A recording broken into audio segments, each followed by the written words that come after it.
Almost everything you do in RuneScape requires skilling, so what happens when you remove all of it? That's exactly what I set out to discover. Over the next few hours, you'll watch more than 1,000 hours of progress, mistakes, insane luck, and some of the most memorable moments I've ever had in Old School RuneScape. Welcome to Combat Locked. If you'd like to watch the Escaping free-to-play portion of this series, you can find that video in the top right corner on screen and linked in the description. It's not required for viewing today's video, but it does show how this challenge first began. So sit back and enjoy all 10 episodes in one place. I spent the last 2 months locked to free-to-play until I completed 4 goals. After completing my goals of getting 85 combat, a full rune set from monster drops, completing all 14 free-to-play combat achievements, and a 1 mil cash stack, I am ready to move on to pay-to-play. If you're new to this series, I am attempting to max all my combat stats, including Slayer, for a total level of 808 on a hardcore Ironman. I spent the last 2 months earning this set of rune armor, and now the moment I walk through this gate, I could pretty well be the poster child for the cutest noob section on Reddit. So it's time to set some new goals and move onwards and upwards. We are now taking our first step into members content. The end goal for this account is to beat the Inferno and get my hands on the coveted Infernal cape without leveling any non-combat skills or dying. As with everything in RuneScape, in order to complete one thing, you must complete 9 other things in order to finally get to that one thing you wanted to do in the first place. This series will be no exception. I won't have access to herblore to make potions, fishing and cooking to make food, or even ancient magics to aid in completing the Inferno, but I do have a plan. Let's take a look. After upgrading my gear, the first part of my plan involves killing the rat boss, Scurrius, for some of the fastest melee and ranged XP for my account. I will need to get a U Shortbow from medium clue scrolls to unlock the Bone Shortbow for faster XP. Next, I will be unlocking Gomal's Hilt 2 by getting enough points to unlock the medium tier combat achievements. At the time of recording, I will need 148 CA points. The only perk I'm after from unlocking the hilt is the no prayer drain at Barrows effect while the hilt is equipped. This takes us to the next stage of my plan, Barrows. I will be attempting to get the full Carol set with about 10,000 bolt racks for the Inferno, as well as the full Guthan set for healing my HP during the attempt. Next, I will be getting Saradomin Brews. At 94 plus hit points, they heal 16 HP per dose for a total of 64 HP per potion. The only way I will have access to Sara Brews is by completing 1 entry mode Theater of Blood to unlock the hard mode of the raid, and then going back in on hard mode and completing past the Pestilent Bloat to pull some Sara Brews out of the reward chest. This will be my best in slot healing food, although it lowers the rest of your combat stats, which leads me to the next part of my plan. I will be coupling the Sara Brews with super restores that I will get from the Dr. Jekyll random event. By giving Dr. Jekyll a clean Cadentine herb, he in turn gives you 4 doses of super restore. This one will take a while. Next, for arguably the most dangerous part of this run, I will be attempting to get the Amulet of Avarice from Revenants inside the Wilderness Revenant Cave. The Amulet of Avarice will be my best in slot amulet for this account. This is a really busy player killing hotspot and I will be getting attacked a lot. If I can make it out alive, I have one more item I need before taking on the Inferno. For the last item, I will be going to the Chambers of Zurich to get the Din's Bulwark, which has an AoE special attack that hits multiple targets to kill the nibblers in the Inferno. And finally, if I can complete those 6 goals, it is time to take on the Inferno and claim the Infernal cape. Easy peasy, right? Now let's get started on the Infernal cape run. The first thing I'm going to do on this account might surprise you. We're heading to Emir's Arena to get an item that's almost never worth getting, and that's Blighted Surge Sacks. Each one of these sacks gives you 1 cast of any surge or wave spell without needing the runes to cast that spell. But the downside is you can only use them on PvP worlds. But that's okay because this will be some of the fastest magic experience for this account right now, and there is an exception where these Blighted Sacks can be used in a safe zone outside of PvP worlds, and it's very AFK. Now I don't consider myself to be a good PKer by any means, but I was having a lot of fun at the arena. Every week at the arena, the type of build you fight with alternates between Zerkers, 1 Def Peers, and Max Meds. Spread out over 2 weeks of camping here, I got to do 1 week of Zerker fights, and I was working on getting better using the Vengeance spell, and the second week was 1 Def Peer builds. A lot of the fights, people would leave the match right at the start because you still get points that way, and really it's almost faster. I seen somebody else use this technique where you use Vengeance with 2 seconds left until the match starts, and it creates this slingshot effect and you can run in and spec. Super satisfying. I also figured out this slingshot could be used to escape fights as well if I wanted to downrank a bit. It's kind of a funny way to get out of the fight and get through the 2 dialogue windows without someone attacking you. Once your rank gets above 3,000, the matchmaking seems to slow down a lot because there isn't a big pool of players at the higher ranks. After 1 hour, we got 684 points, which turns into 3,400 blighted sacks. Not bad at all. This next dude just ran around the arena yelling help, so I had to put him down. You run into a lot of people here that don't want to engage in PvP at all, and they just give you free kills. The following following week, we got into some 1 defense fights, and I took this opportunity to learn how to use the G-Maul to anchor combo. I scuffed this up a lot, but eventually started to figure it out. Whether you enjoy PvP or not, this is a really fun way to learn different spec combos and even get used to using F keys for switching between your inventory and prayers, which is useful for bossing as well. And after many attempts, I finally got a nice stack on this guy. I definitely need some more practice, but I am pretty happy with that one. Now let's go see how many surge stacks we got. After about 15 hours of mucking around in the new duel arena, I walked out with almost 54,000 bladed surge stacks. This is going to be some massive XP for the account. Now we're going to head to the Ferox Enclave. Normally, blighted supplies can only be used on PvP worlds, inside the wilderness, and as well in a couple of minigames, but for whatever reason, you can use them inside the safe zone at the Ferox Enclave. So, while I'm busy around the house for the next few days, I will be splash training on rats and only having to click the screen once every 25 minutes. Water Wave is the best spell I can cast currently, and I'm getting 45k XP per hour. I worked up to Fire Wave at 75 magic and was getting 51k XP per hour. Pretty good for only clicking once every 25 minutes. I started out at 66 magic, and this brought me all the way up to level 80. Getting my magic level up was actually part of my prep for our next task, which will require us to go to level 25 wilderness to kill the crazy archaeologist. I wanted my magic level a bit higher so that we have a better chance of getting away from PKers. Now let's gear up and grab some supplies. I left the Ferox Enclave and headed to Yanil to the Wizards Guild to buy a full set of Mystic Robes. This cost me almost 250k out of the 1 mil cash we earned in free to play, so pretty pricey, but I'd rather have the best odds of surviving in the wilderness. Next, we're going to head to Brimhaven to a food store called the Shrimp and Parrot. This shop sells 3 cooked Karambwans that heal 18 HP each. I hopped through a few worlds and got a full inventory of Karambwans. With our full inventory of food, we have one more stop before we are ready to take on the wilderness.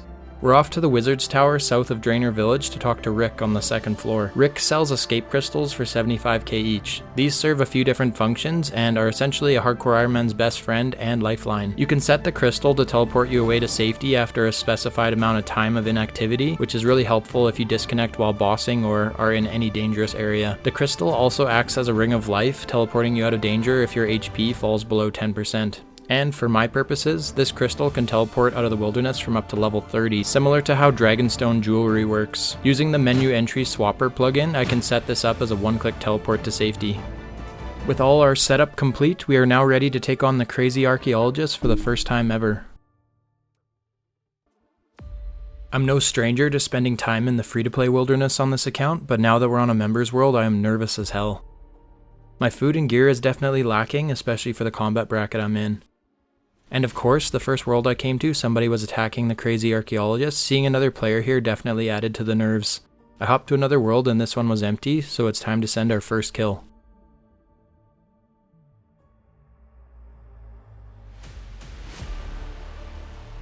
I've never fought this demi-boss before, but I watched a video on how to set up the safe spot and went ahead and marked the ground tiles on another account. But for some reason, the crazy archaeologist got stuck and wouldn't come any closer. Whenever possible, I want to stay out of combat so that I can instantly log out if a PKer shows up. I tried for a few minutes to figure out the lure for this safe spot and it just wasn't working, so I made the decision to turn my prayer on and just go in for the kill and try to set up the safe spot again once the boss respawns. Basically, as far as I can tell, you just have to use protect from missiles overhead, and whenever the boss shouts rain of knowledge, you have to move because he's about to throw 3 explosives at you. Pretty simple mechanics, but I definitely feel like a sitting duck out here, and this was not my plan for taking on this boss at all. I was a little slow to get out of the way and I took some damage, and my prayer is getting pretty low as well. And that's our first kill out of the way. We completed the Mage of the Ruins combat task for 2 points and got a looting bag and a prayer potion. Nice. Having some kind of prayer restore is going to be helpful for this grind. I topped up my prayer at the Ferox Enclave and came back to try and set up the safe spot again. He's walking past the spot he got stuck last time, so this is looking better. Once he's stuck on the other side of this tree, I turn on protect from missiles and run to the next marked tile. And now that he's in this corner, I run to these next 2 tiles and start attacking him. Yes, we did it! That's how the safe spot is supposed to work. The crazy archaeologist drops 3 items that I'm after. The power amulet, which drops at a rate of 1 in 18, the rune crossbow, which drops at a rate of 1 in 25, and the red d'hide body, which drops at a rate of 1 in 32. The amulet of power will be my best in slot amulet until I get the amulet of avarice, and the rune crossbow will be my best in slot other than the Carol's crossbow later on. And here we are at the end of our second kill. I just got the odium shard too. That's crazy. That's one of 2 rare unique items this boss drops, the other being the malediction shard 2, and they drop at a rate of 1 in 256. And I just completed the I'd rather not learn task for another 2 points. For this task, you have to take no damage from the explosives, which is pretty easy to do once he's stuck in the safe spot. And we're on to the next kill. So I guess this sometimes happens where the archaeologist gets himself unstuck in the corner and he just MJ walks his way out of there. Unlucky for me because now I have to engage in combat with him and can't log out if I need to. So it turns out this safe spot isn't always safe. And that's kill number 4 complete. And I got a shark. I can use that as a combo eat with the carom wands if I need to. I got the boss stuck again, and this time no issues. This is kill number 5. And I got the Amulet of Power. That's such a big upgrade from the Amulet of Accuracy I've been using. So far I haven't seen any PKers, and I'm starting to feel a little bit more confident here. I'm definitely still on edge, and I'm ready to get out of here as soon as possible though. And on kill number 9 I got the red d'hide body. By far a big upgrade from the studded leather top I've been using. And next kill I completed the Crazy Archaeologist Champion task, which is a 10 KC task. That's 2 more combat achievement points. Our RNG here has been really good so far. First 10 kills I got the Amulet of Power, the red d'hide top, and the odium shard. All we need is the rune crossbow drop and 1 more combat achievement called Crazy Archaeologist Adept, which is a 25 kill count task. This boss has a very random loot table, including some gems, dragon hides, rusty swords, muddy keys, long bones, dragon arrows, and onyx bolt tips. I guess that makes sense if he is an archaeologist. Some of the more useful items for me are the consumables. He drops sharks, potatoes with cheese, and prayer potions at a rate of 1 in 16, as well as 8 noted anchovy pizzas at a rate of 1 in 32. I went and recharged my prayer, and when I came back, somebody else had done some damage on the boss, so this was a pleasant reminder that there are other players around and I need to be careful. I hopped worlds and got back to it. The kills were starting to rack up and still no rune crossbow. I really hope I don't go dry on this one. At least I'm getting some more prayer potions, as these are going to be pretty hard to come by on this account. Every once in a while, the boss wanders off out of the safe spot and I have to take him head on. I really don't like this every time it happens. That's another red d'hide body and another prayer potion. Next, this is kill number 25 coming in. That's the Crazy Archaeologist Adept task complete for 3 more points. This is really adding up and helping me towards the 148 points I need to unlock Gomal's Hilt 2 so that I can begin the Barrows grind. On a couple of the kills, the nearby Anku would wander into the safe spot and attack me, and it's single way combat here, so once he attacks you, you can't hit the boss anymore. It's pretty annoying, but I found if I just ran to the other side of this tree, he usually wandered off after a few seconds, and luckily the boss was still in position. Thankfully, this only happened to me twice the entire time I was here, but I mean, we are kind of cheesing our way through the boss kills, so I guess it's okay. Wow, I just got a nothing drop. That's more rare than the rune crossbow. And that was followed up by an Amulet of Power dupe on kill number 40. We are well past the 1 in 25 drop rate for the crossbow, but at least the loot is starting to add up and I could use some more GP in the bank. I just got 75 dragon arrows. I'll never have access to dark bows, so kinda useless for me. Yes, finally I got the rune crossbows. That took 48 kills. I almost went double the drop rate. I have to leave off on an even number, so I'm gonna get 2 more kills for an even 50 and then we're gonna hightail it out of here. I'm so happy we got everything we came here for. For this last kill, I'll show this clip in full of how the lure works. The archaeologist usually spawns to the south in the ruins. You just tag him and run north to these trees I have marked. Then you wait for him to walk all the way up to the first tree, turn your overhead prayers on and run to the second marked tile. Once he's in the corner, run to the next 2 tiles and start attacking him. Not much to it once you do it a couple of times. That's an even 50 kills. Now let's get on out of here. I feel like we just got away with murder. I did an entire 50 KC without seeing any PKers. Let's head back to the Enclave and check out our loot. We're definitely looking a lot tankier, and with the red d'hide body, I'm feeling a bit more confident having some magic defenses. I have one more task I want to complete in the wilderness, and that's getting the magic shortbow imbue scroll. I will be combining this scroll with the magic shortbow, which I can get from hard clues at a rate of 1 in 27. This imbue gives added accuracy to the shortbow and lowers the cost of using its special attack to 50%. To get the imbue scroll, we're going to be killing ice giants in the Wilderness Slayer dungeon. Using the southern entrance, I just have to run down the corridor to the southwest corner and they can be safe spotted. I'm still in about level 20 wilderness, but I felt this was one of the safest spots to get the scroll. It is multi-combat in the Slayer dungeon, and it is quite frequently patrolled by PKing clans, so I will have to be very careful and teleport out if I see anybody. The ice giants have level 1 magic with no magic defenses and a 100% weakness to fire spells, so by using my highest level fire spell, Fire Wave, it doubles my max hit so I can hit up to 40. That's crazy. Hopefully I can kill these really quickly and get the magic Shortbow scroll and get out of here. The scroll has a drop rate of 1 in 380, so I might be spending quite a bit of time here. The ice giants also drop a bunch of blighted supplies, which will be useful for my account to get some better food, some entangle sacks for getting away from PKers, and blighted super restores for restoring my prayer. These can come in handy because I can hop to a PvP world, drink the potion to restore my prayer, then hop back to a normal world and continue whatever I was doing. The ice giants also drop quite a few alkables for some more GP, as well as some more runes and addy arrows. After filling up my looting bag, I teleported back to the Ferox Enclave and happened to run into Dino. If you don't know who he is, he's a pretty famous YouTuber and streamer and a pretty ruthless PKer. We had a pretty funny interaction and he wished me luck on my hardcore adventures, which was really crazy because 2 kills later I ended up getting the magic Shortbow scroll. Thanks Dino. It took me 343 KC to get the scroll and I only had to teleport out of the caves twice when PKers ran by. I'm so happy to be done with this wilderness grind. With that complete, I think that's a good spot to end off today's episode. This week was very successful and I'm happy to complete 2 of my wilderness goals and still be alive. Stick around for next week. I will be upgrading my melee gear in preparation for taking on the Rat King boss Scurrius for some of the best range and melee XP per hour for this account. I have quite a few items to obtain first. I will be getting the Fighter Hat and Fighter Torso from Barbarian Assault, the Shazian Gloves 5 from killing Shazian Guards, the Dragon Defender from the Warriors Guild, and a Rune Scimitar from killing Fire Giants. With that complete, we will be heading into the Varrock sewers to take on the Big Cheese himself. Hope to see you all there.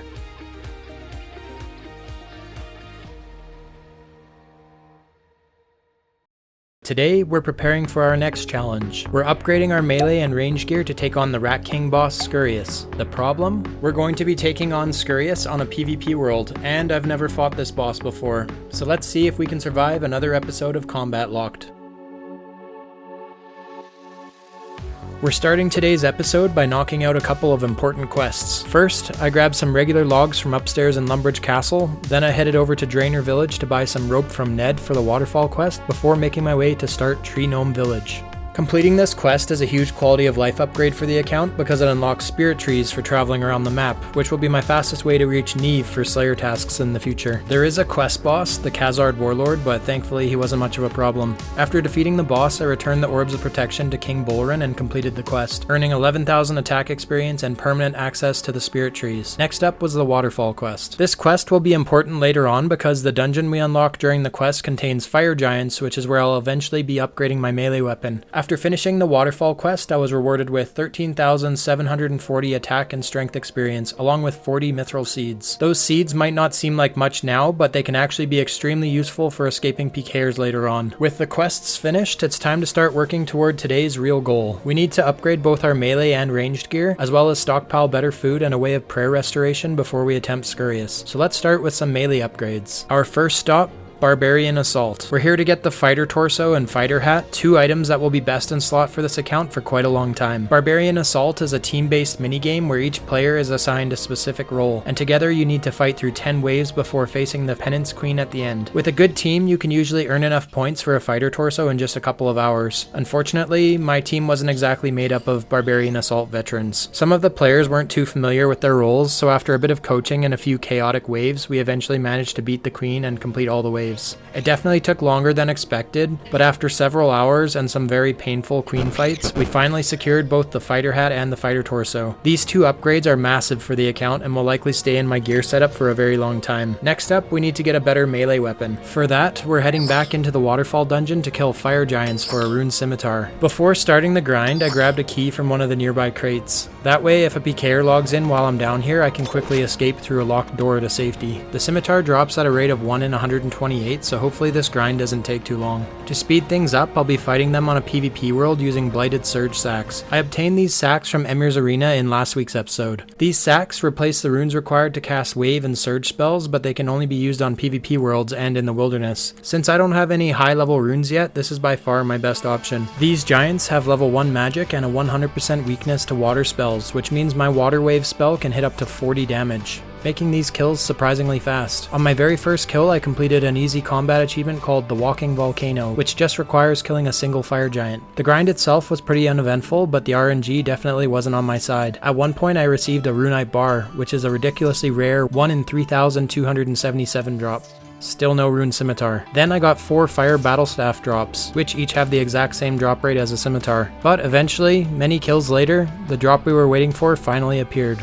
the Rune Scimitar. With its 4-tick attack speed and plus 44 strength bonus, this will be my best in slot melee weapon for quite a while. With the weapon upgrade secured, I moved on to complete the Children of the Sun quest to unlock the Gemstone Crab for some AFK training later on. Pretty quick and easy. After that, I started the Client of Kurend quest. This quest sends you all across the continent of Zaya, and since I needed to head to the Shazian district anyway for my next upgrade, it made sense to complete it at the same time. After a lot of walking around Zaya, we came to the combat ring in Shazian. Inside the Shazian combat ring, there are 5 tiers of soldiers, each progressively stronger than the last. To unlock the full tier 5 armor set, you need to defeat each tier of soldier 5 times before moving on to the next. While working through these kills, I also took the opportunity to practice prayer flicking, a skill I'll absolutely need to master if I ever want to complete the Inferno. My account still has a long way to go, and honestly, so do my playing skills. But thankfully, we have plenty of bosses ahead in this series, and that'll help us improve on both. After defeating each tier of soldier 5 times, I unlocked the full Shazian tier 5 armor set. The boots are a slight upgrade, but the real prize here is the Shazian gloves 5, which provide plus 3 melee strength and some minor defense bonuses. These will be my best melee gloves for quite a while. Until I hit 75 Slayer, I have a chance at getting the granite gloves from Grotesque Guardians, but that's quite a ways ahead in the future. After finishing up at the combat ring, I returned to the docks to complete the Client of Kurend quest. The quest rewards 2 experience lamps, which I used on Slayer, bringing me to level 9 Slayer and a total level of 500. That total level milestone is actually important because it unlocks the Soul Wars minigame for me. The next major upgrade on the list is the Dragon Defender. For that, we're heading to the Warriors Guild. Before entering the guild, I first need to buy a full set of Mithril armor, which is required to farm tokens inside. I picked up Mithril legs from Louis Legs in Alcarid, grabbed a Mithril full helm from the helmet shop in Barbarian Village, and bought the Mithril plate body from Horvik's armor shop in Varrock. With the set completed, I teleported to Berthorpe and made my way down to the Warriors Guild. Entering the guild requires a combined attack and strength level of 130, and thankfully we just barely meet that requirement with exactly 60 attack and 70 strength. Unlocking this guild is actually a huge milestone for the account. Not only does it give us access to the Dragon Defender, but there are also some really useful shops inside, including a potion shop that sells attack, strength, and defense potions. As well, there's a food shop that sells potatoes with cheese that heals 16 hit points each. That's a massive upgrade from the jugs of wine I've been using, and both shops are right next to a bank, so it makes it incredibly easy to stockpile the food and the potions. But now, it's time for the real grind. To access the room full of Cyclops that drop the defenders, we need tokens. The best way to earn these tokens is by using armor sets on the magical animator downstairs, which turns the armor into an enemy that we can fight repeatedly. Each kill rewards 25 tokens. According to the OSRS wiki, the average is about 2,000 tokens to get the Dragon Defender. After around 40 kills, I had built up roughly 1,000 tokens, which should be enough to start the grind upstairs. Inside the Cyclops room, there are 7 defenders we need to obtain, starting from bronze all the way up to rune, each with a drop rate of 1 in 50. So this could take a while. Thankfully, the early ones came fairly quickly. Bronze at 23 kills, iron at 51,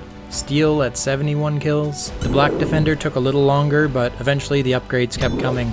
Mithril Defender, Adamant Defender at 311 kills, and finally, at 456 kills, the Rune Defender. Now that we had the Rune Defender, I could take it downstairs to Lorelei to unlock access to the higher level Cyclops that dropped the Dragon Defender. Unfortunately, I only had about 120 tokens left, and the Dragon Defender has a 1 in 100 drop rate. So unless I got extremely lucky, I was probably going to need more tokens, and I did. After farming a few hundred more tokens, I went back downstairs. I'm really hoping I get the drop this time. I'm pretty burnt out from killing Mithril armor sets over and over again, but this time the RNG finally worked in my favor. Within just a few minutes, the Dragon Defender dropped. It took a total of 499 kills to obtain every defender in the chain, which is slightly above the average of around 450 kills, but honestly, I can't complain. The Dragon Defender provides some incredible offensive bonuses and will easily be my best offhand weapon for a very long time. The only upgrade from here would be the Avernic Defender, which comes from the Theater of Blood, and that's incredibly dangerous content for a hardcore Ironman, although I will need to go there eventually to gain access to Brews. With the grind finally finished, I stocked up on food and potions from the guild shops before heading out. That was a long grind,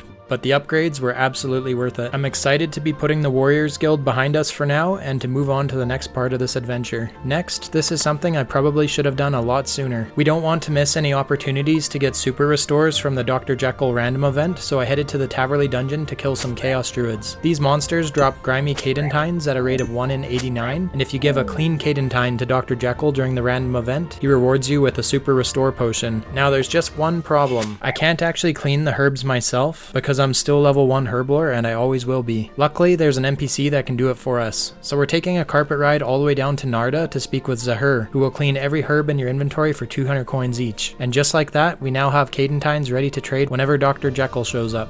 Oh my god, I can't believe I just died. Just kidding. We're now at pest control and it's a safe death for hardcore Ironmen. Our next goal is to upgrade our ranged gear for Scurrius because this combination of red d'hide and Shazian armor just isn't going to cut it. Instead, we're going to grind out the full Void Knight range set. This requires a total of 850 Void Knight points from the pest control minigame. Since I have access to the intermediate boat, each game gives 4 points and takes just over 2 minutes, which means, yeah, we're gonna be here for a while. After destroying a lot of portals, controlling a lot of pests, and slowly upgrading the armor piece by piece, we finally finished the full Void Knight range set. The set effect provides a 10% boost to range, damage, and accuracy, making this my best in slot range gear for quite a long time. With our range set complete, we're heading into yet another minigame, this time for some very useful supplies. We're off to Castle Wars. I actually had a lot of fun here, even though I never managed to capture a single flag because I kept getting absolutely destroyed by maxed accounts. But despite that, I still managed to rack up a decent number of Castle Wars tickets and plaudits. By the end of the grind, I had 203 tickets saved up. With those, I bought a pair of decorative boots, which are a small upgrade over the Shazian boots, and a Zamorak halo in case I ever need the extra pair bonus. But the real rewards came from the supply crates that are purchased with the plaudits. From those crates, I ended up with over 200 blighted super restores, about 1300 blighted anglerfish, 6800 rune arrows, nearly 600 blighted manta rays, and 1600 blighted carambons. These supplies are incredibly valuable for this account and will set me up for a lot of boss encounters in the future. We've completed our melee armor set, our ranged armor set, and we got some decent healing food and blighted supers for prayer restoration. If you haven't noticed, I have a problem with getting bored of usernames and changing them all the time, but I promise you guys this is the last name change I will do on this account, and my new name is Duck Farm. Now, before we head to the rat boss, there's one last thing to do. I stopped by the Grand Exchange to talk to Bob Barter, and he decanted all of my 3-dose potions into 4-dose potions. And with that finished, we are finally ready to attempt Scurrius for the first time. Earlier, I mentioned that we'll be fighting Scurrius on a PvP world. The reason for that is pretty simple. Right now, I don't have an efficient way to obtain large amounts of prayer potions or super restores, but I do have access to blighted supplies, which can only be used on PvP worlds and in the wilderness. So, by fighting the boss on a PvP world, I can use these supplies and save my regular potions for later on in the account. There's just one small problem though. I've never actually fought this boss before. Scurrius was released right after I took a long break from playing the game, and when I eventually returned, I started this Combat Locked Hardcore Ironman. So I'm walking into this fight on a Hardcore Ironman on a PvP world with below average gear. Yeah, the nerves are definitely a little high right now. Before entering the boss room, I'm going to hop worlds in the northwest corner of the Varrock sewer at the end of this corridor, just in case there's any PKers waiting at the entrance. Once we switch to a PvP world, I'm keeping my cursor hovered over the logout button. At the first sign of another player, I'm out. Thankfully, there's no sign of any PKers. Now here's the catch. Once I squeeze through the bars into the boss room, the fight becomes a private instance. That means no other players can enter and attack me. But since I'm still technically on a PvP world, I'm allowed to use my blighted supplies here. It's a nice little workaround for the account, and it means we can finally start our first Scurrius attempt.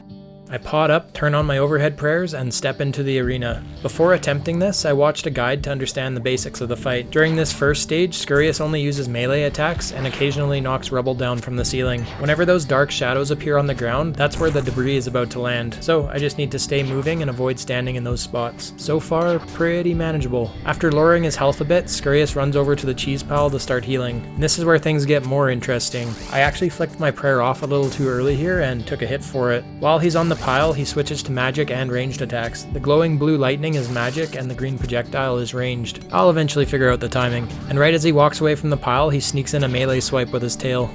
There's definitely a few timings I'm going to need to learn here, but honestly this boss feels like really good practice for improving my prayer flicking and conserving prayer points. We're back at the cheese pile again, and he's launching a bunch of magic attacks. I haven't seen a single ranged attack yet.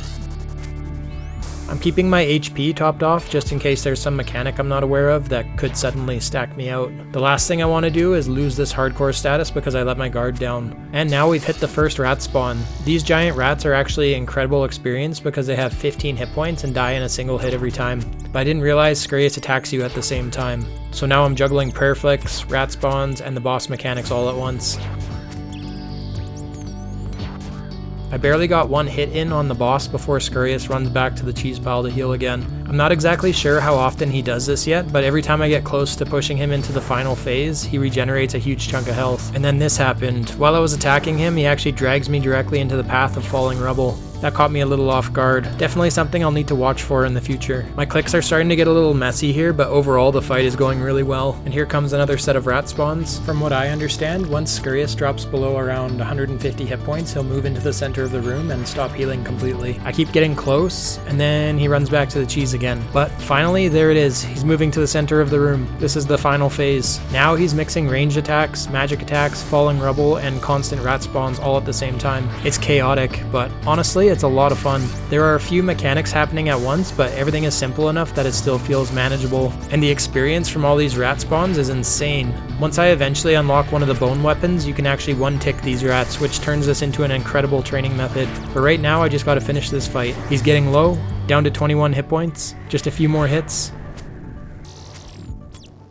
And there it is, my first Scurrius kill. And we even completed a combat achievement on the first kill. That was way more fun than I expected, and I barely used any supplies. Having access to a training method that's actually engaging like this and good experience at the same time, I'm really happy with this. With our first Scurrius kill completed, this boss is going to become a huge part of training this account going forward. But the real goal of this series still lies ahead. Somehow, on a combat-only hardcore Ironman, we still need to reach the Inferno, and to do that, we're going to need a lot more upgrades. In the next episode, we'll be going for one of the bone weapons from Scurrius, which completely changes how quickly this boss can be killed and massively increases the experience rates. And once we have that weapon, things will start progressing much faster. Last episode, we finished preparing for this moment. We upgraded our melee and ranged gear, and opened a stack of Castle Wars reward crates to stock up on blighted supplies. These supplies only work on PvP worlds, which means that's exactly where we're headed. Today, we're taking on the Rat King, Scurrius, for some of the best experience rates this account has to offer. One mistake, one unlucky moment, or one player showing up at the wrong time, and the entire account could be over. Today is also the luckiest day I have ever had in my 10+ years of playing this game, so stick around to see some of the best RNG I have ever experienced and see if we can survive another episode of Combat Locked. Starting off today's episode, we're stepping straight into the fire. I've got my melee gear ready, we're heading down to the entrance of the rat boss, and we're going to hop onto a PvP world. Now we just have to hope nobody is waiting for us. Alright, it's clear. Let's squeeze through the bars and start getting some kills. Our main goal today is the Scurrius spine. It has a 1 in 33 drop rate, and it's used to create one of 3 Ratbane weapons, the Bone Mace, Bone Shortbow, or Bone Staff. These weapons are insanely strong here. They add plus 10 damage to your max hit, and even better, they have no attack delay when killing the rat spawns. So as fast as you can click them, they die instantly. Each rat has 15 hit points, which means the experience rates here can get ridiculous. Aside from the spine, Scurrius also drops some really useful supplies for this account. Prayer potions have a 1 in 17 drop rate, ranging potions a 1 in 33, and plenty of alcohols. But for now, the kills are pretty slow. I'm only 60 attack and 70 strength, and until we get a spine drop, these fights aren't going to speed up very much. And I'm actually planning to keep those stats where they are. Eventually this account will become a ranged tank, meaning I'll focus on high defense, ranged, and magic, while keeping prayer capped at 45. The reason for that is the Revenant caves. Later in the series, I'll be heading there to obtain the Amulet of Avarice, which is best in slot for this account. But the caves are a major PKing hotspot, so I want the strongest defensive stats possible at a lower combat level to survive. Another goal while we're here is completing combat achievements. I eventually need 148 points to unlock the medium tier rewards, which includes no prayer drain at Barrows. Scurrius has 5 combat achievements worth 8 points in total. Most of them are pretty straightforward, but one of them, Perfect Scurrius, requires killing the boss without taking any damage off prayer and avoiding all falling rubble. This one might take a few attempts. I also have my own personal goal here. Since I'll be killing this boss a lot anyway, I want to use this opportunity to practice prayer flicking. That's a skill I'll absolutely need to master for later on when we eventually attempt the Inferno. My goal here is to eventually fight Scurrius without using any supplies at all. No food, no prayer potions, just pure mechanics. And that way, I can fight this boss on a normal world, not on a PvP world. But first, we really need that spine. After a few slow melee kills with the Rune Scimitar, I decided to try something completely different. I switched to using magic instead. instead. I also turned off my 117 HD plugin after seeing a guide recommend it. Without HD on, the shadows from falling rubble are way easier to see. So we're back to the true old school graphics, and honestly, this works. It's much easier to see the shadows. I had a stack of black knives from the Warriors Guild from killing Cyclops, so I'm going to use those for the rat spawns because of their faster attack speed. And I'm also trying something a little unusual. I've got blighted and tangle sacks from killing ice giants in the wilderness, so I started using them to freeze Scurrius. For damage, I'm casting Air Surge using Surge Sacks from Emir's Arena. Scurrius only has 50 magic and a plus 10 magic defense, and magic is actually my highest stat right now, so this setup might actually be the play. I've never seen anyone fight Scurrius like this before, but it's working surprisingly well. I'm hitting consistently with magic, and then when the rats spawn, I'm switching to tank armor and knives so they don't shred through my magic robes. The only thing driving me crazy right now is all these knives on the ground. I don't have access to Ava's accumulator, a backpack that automatically picks up ammunition because it requires a few non-combat skills for the quest. But once we eventually reach 99 range, the skill cape will do the same thing for us. It has a built-in perk that picks up ammo similar to the accumulator, so someday that problem will solve itself. With the HD plugin off, avoiding the falling rubble has been no problem at all. Those shadows on the ground are much more clear. I'm still sipping my blighted restores fairly often, but as my prayer flicking improves, I should need fewer and fewer doses. And there we go. We just completed Scurrius Champion, the combat task for killing him 10 times. And we also got a rare drop, a piece of cheese, a 1 in 100 drop rate, which would be cool, except the drop I actually want is the Scurrius spine, which should be a lot easier to get. And I can't even use the cheese anyway. We can't train cooking, so I can't make cheese potatoes or pizzas or whatever the cheese is used for. That is just shameful. While grinding kills, I also discovered a useful trick. You can trap all the rat spawns on one side of the arena, finish off Scurrius first, then clean up the rats afterwards. It makes things way more manageable and you can kill the boss quicker. I definitely feel my prayer flicking improving, the fights are getting smoother, and using magic was definitely the right call. And then this happened. I got my first medium clue scroll, and believe it or not, this is actually the only way I can obtain a used shortbow on this account from medium clue reward caskets, which is important for us because the bone shortbow requires one. So we're taking a break from Scurrius. This first clue step sends us to Fenkenstrain's castle, which means we need to complete the Priest in Peril quest first. That quest also unlocks Barrows, which we'll need later anyway. Quest complete, let's go dig behind the castle. And we got another scroll, and luckily the next step is nearby. Most medium clues have 3 to 5 steps, and with my account restrictions I can complete 86% of them. Next stop, the Wizard's Tower. I killed a wizard for the key, used the key on the drawers in the basement, and we got our first casket. Come on, use shortbow. Unfortunately, no shortbow.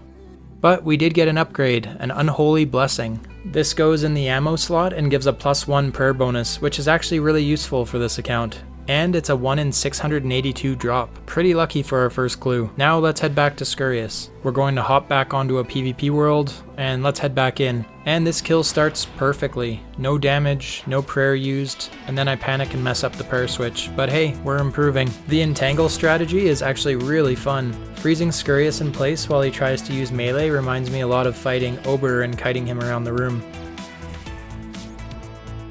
Another kill, Addy arrows, another medium clue. This clue step is about to take me to the Kingdom of Great Kurend, and my fastest way there is using the teleport to house spell. At this point I decided to finally buy a player-owned house. Even at level 1 construction, you can purchase a house in Rimington that lets me use the teleport to house spell as a fast travel method for clue steps. And here's our second casket, and unfortunately, absolute junk. Back to bossing. This time I tried a range setup. We're taking full void night gear that we got in last week's episode with a maple shortbow. It's definitely a lot simpler since I don't need to switch gear for the rat spawns, but it's slower than magic for killing Scurrius. Still, the faster attack speed feels really nice for the rat spawns. I did a full inventory with this setup and decided to switch back to magic, and then something happened that totally surprised me. Without even realizing it, I completed perfect Scurrius. That means I did an entire kill without taking damage off prayer or getting hit by rubble. I guess the practice is starting to pay off. And then, on exactly 50 kill count, we finally got it. The Scurrius spine. It's technically a 1 in 33 drop, so we went a little dry, but we finally got it. Now we just need a rune mace to combine with the spine for the bone mace. After a quick trip to the Champions Guild, we bought one for 14k from Scavo's rune store, and for 50,000 coins, the historian outside the rat lair turned it into our first ever bone mace. I cannot wait to try this thing. And now we're heading back to the PvP world. This is our first attempt with the bone mace, and the difference is insane. Plus 10 max hit, 1 tick rack kills. We are absolutely shredding this boss. I just hit 27 with only 70 strength. That is ridiculous. And we got some more rat spawns and they're gone in seconds. Even while Scurrius is healing on the cheese pile, we're damaging him faster than he can heal himself. This weapon completely changes the fight. We're in the final phase already. There's rats everywhere and massive experience drops. And there it is, our first kill with the bone mace. And that also completed the sit rat combat achievement. A few kills later, another Scurrius spine. Now we just need the Shortbow. Soon after that, we completed another combat achievement, efficient pest control, killing all rats in under 3 seconds. At this point, we're up to 80 kills and pulling almost 80k defense experience per hour, with only 70 strength and mid-level gear. This boss is insane experience now. And that's another clue scroll. Let's tally out and complete this scroll and check what we got for loot. Just from that run, we made about 175k plus supplies. Pretty solid for a training method and for money making. We finished the clue steps, opened the casket, and unfortunately more junk. So naturally, we head right back to Scurrius. That's another medium clue scroll. These scrolls are supposed to be a 1 in 25 drop, but I've been getting them quite consistently. I'm sure I'm doing much better than the drop rate. I did a few more kills and the experience was really starting to stack up. And then this happened. No way, I just got the pet. I just got the Scurrius pet.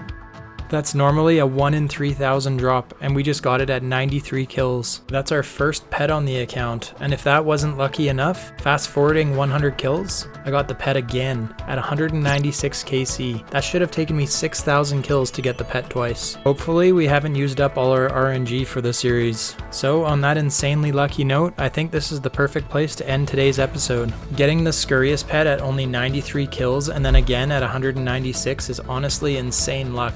But the grind isn't over yet. We still need to get our hands on a Shortbow from medium clues so we can create the bone Shortbow, and then we can begin our range training here. But there's another problem waiting for us later in this series. Eventually we'll have to enter one of the most dangerous areas in the entire game, the Revenant caves, to obtain the Amulet of Avarice. And on a hardcore Ironman, this is going to be extremely risky.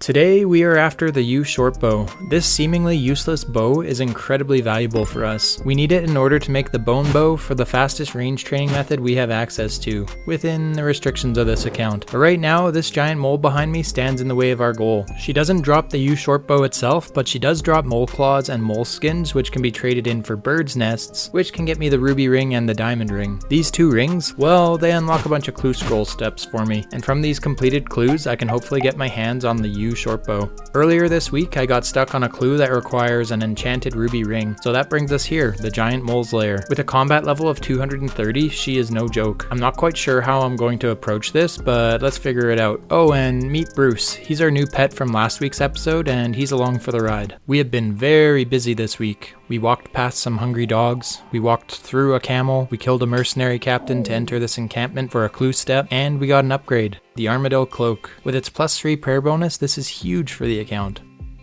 I also did a few Slayer tasks this week, and I ended up getting a Troll Slayer task, which I decided to do above Death Plateau. I don't have a lot of GP at the moment, or many high-level runes, so I decided to kill these on a PvP world using Blighted Surge Sacks from Emir's Arena to speed this up. I killed the 2 higher-level trolls, Stick and Rock, as they have a better drop table. And I ended up getting another upgrade, the Granite Shield. This chunky shield is going to be my best tank shield for quite a while now. And that brings us up to this clue scroll step that we got during a Slayer task, that we need the Ring of Forging to complete. We bought a candle from the candle shop in Catherby. I'm pretty sure this is the only light source we have access to, and we headed down into the giant mole's lair. I walked up to the giant mole and started face tanking him with overhead prayers, but this didn't go so well. My best ranged weapon is the rune crossbow, and I have less than 40 mithril bolts, and the majority of my ammunition is iron bolts. And also the mole has level 200 defense. So yeah, as you can imagine, this did not work out for me. To save myself from getting future carpal tunnel, I lured the mole over to this safe spot. This didn't speed up the damage at all, but at least I didn't have to stand there prayer flicking and hitting a bunch of zeros.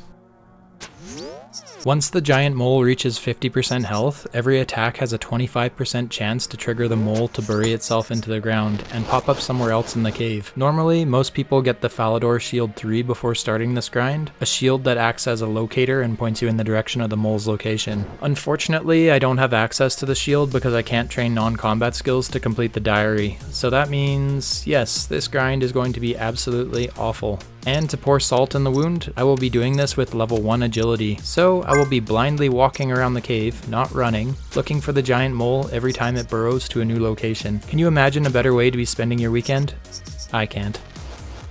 While I'm here getting the rings, I am also going to complete as many of the combat achievements as I can. I can complete 5 out of the 6 tasks. There's 2 kill count tasks, Giant Mole Novice and Giant Mole Champion, which require 10 and 25 kills, which I can complete. There's Avoiding Those Little Arms, where you have to kill the mole without taking any damage, and Why Are You Running, where you have to kill the mole without her burrowing more than 2 times, and Whack-A-Mole, where you kill her within 10 seconds of her resurfacing. The one task that I can't complete is Hard Hitter, which I will probably need full Darox for this task. I'm working towards my goal of 148 combat achievement points to unlock a medium tier reward that stops your prayer from draining at Barrows. So every task I complete gets me one step closer. That's kill number 2, and we completed the Avoiding Those Little Arms combat task. And we got a rune med helm. We can always use some more GP. This has been awfully slow, so I'll just jump ahead to the next kill. That's kill number 3, many minutes later.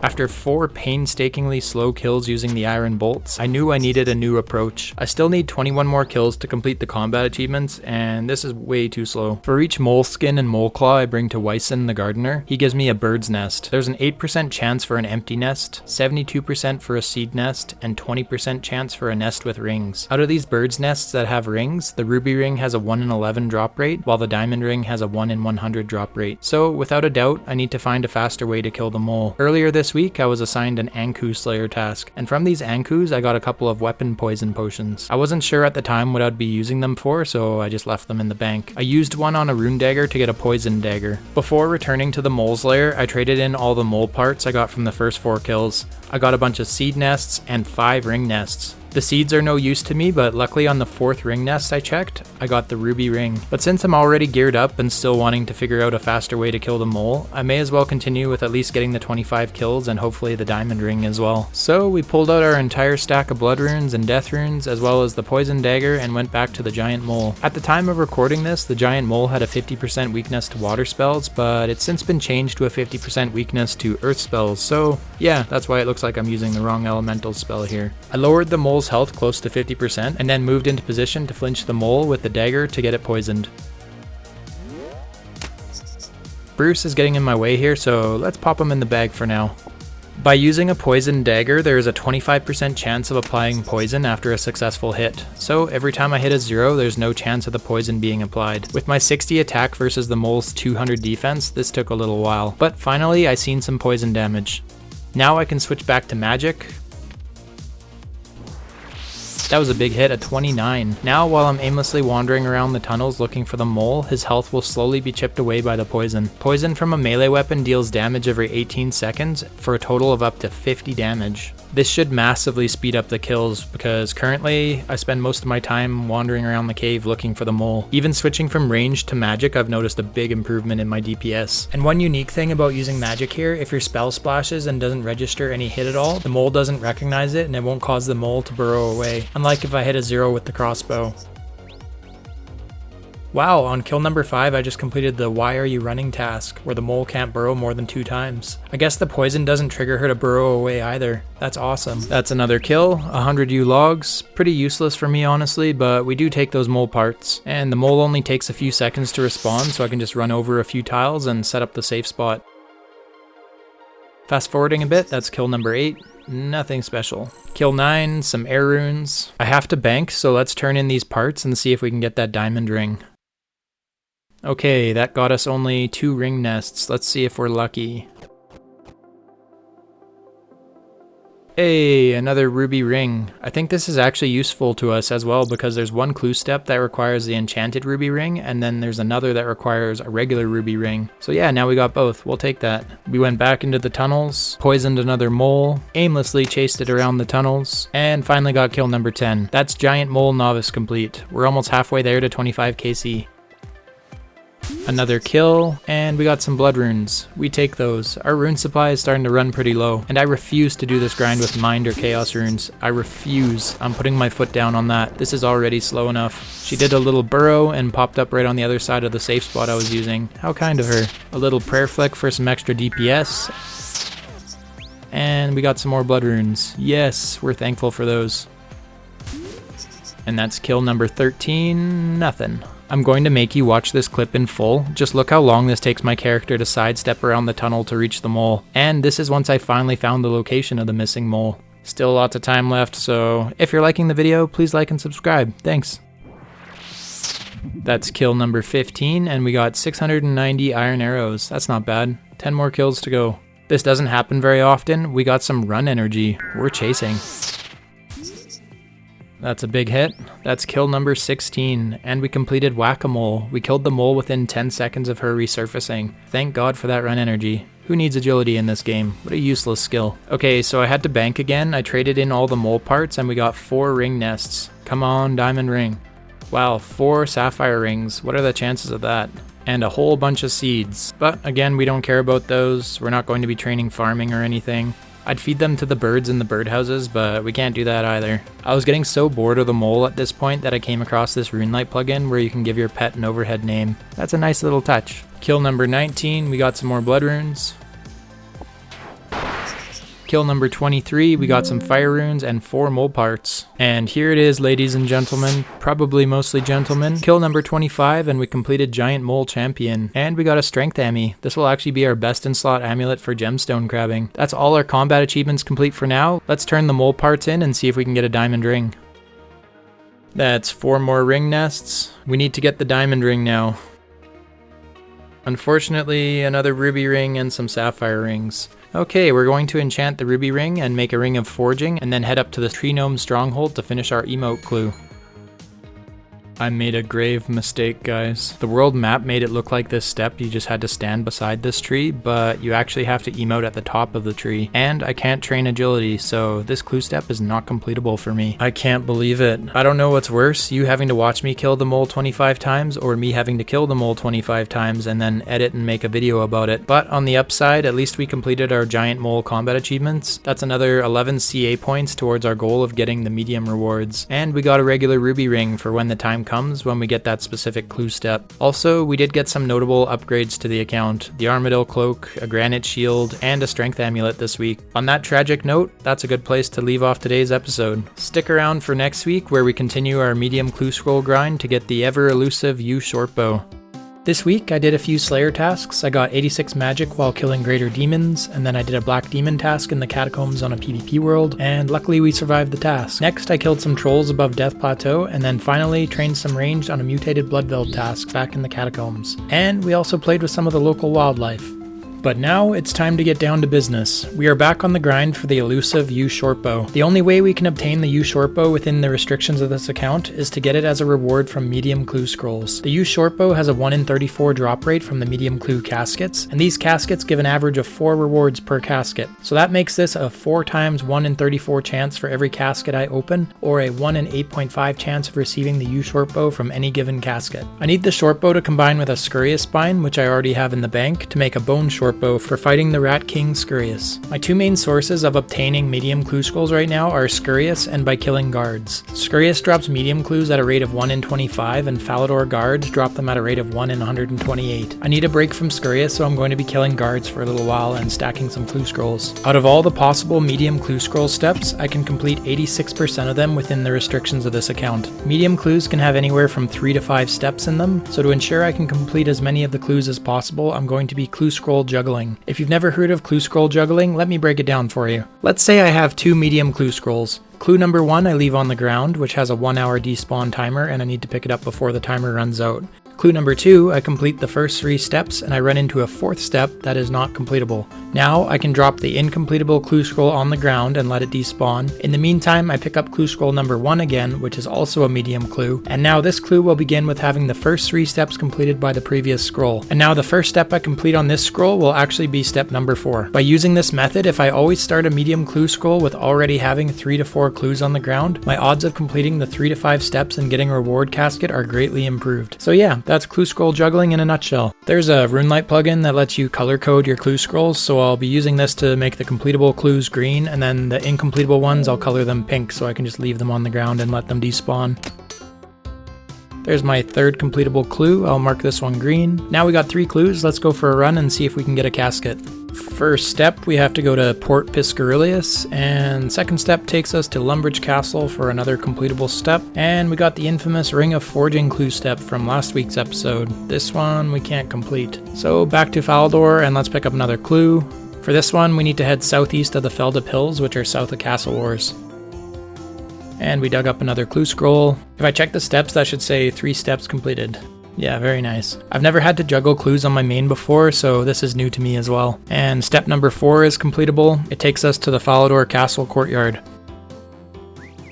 Come on, you Shortbow. Ugh, we got a U longbow. That's a 1 in 38 chance for the longbow. I've opened 6 medium caskets so far, so we're coming up on that drop rate for the U Shortbow. I got one more medium clue on the ground. This is probably a bad idea and I might end up wasting this one, but we're just going to send it. I don't feel like killing 200 to 300 more guards right now to get a couple more. First step, we're back to the Feldip Hills. I've been getting a ton of clue steps in this area. And the second step, Ice Mountain west of Edgeville. We can complete this one.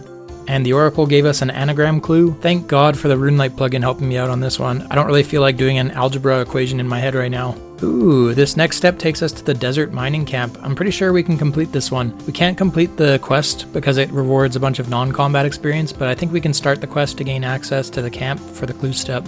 I was able to get into the camp, and luckily on the 3rd step I got the casket. Whoa, we just got an Armadillo cloak. That's actually a really nice upgrade for the account. I've been using a wilderness team cape this entire series so far, so the Armadillo cloak is a nice change. The cloak gives a +3 prayer bonus and +1 to magic attack. This is our new best in slot for now. Well, I said I didn't want to kill a few hundred more guards, but here we are. That little dopamine shot from getting the Armadillo cloak off of one single clue scroll with no backups has me hooked on completing some more caskets. Unfortunately, 2 out of the 3 clues are not completable for me, but the 4th clue scroll I got is completable, so I'll mark this one green and drop it on the floor. Well, I just killed like 500 of these guards. This is probably a bad idea, but I got 2 completable clues, so let's go for another run. We're back to the Feldip Hills for the first step, and the next step is in the Wizard Tower. We can do this one. Oh my god, how many runes would I need to cast 680 wind waves? 3,150. Thanks, RuneLite. And the next step is the courtyard to the Camelot Castle. We can do this one as well. Another anagram clue. Oh my god, we just got the U Shortbow, finally! I don't think anyone's ever been as excited as I am right now to get a U Shortbow in this game. That's such a massive unlock, and I'm so excited to try this thing out. We got that right on the drop rate as well. That was casket number 8. There's one more lone clue scroll sitting on the floor in Falador, so we may as well complete it. That's step 1, step 2, and step 3, we got another casket.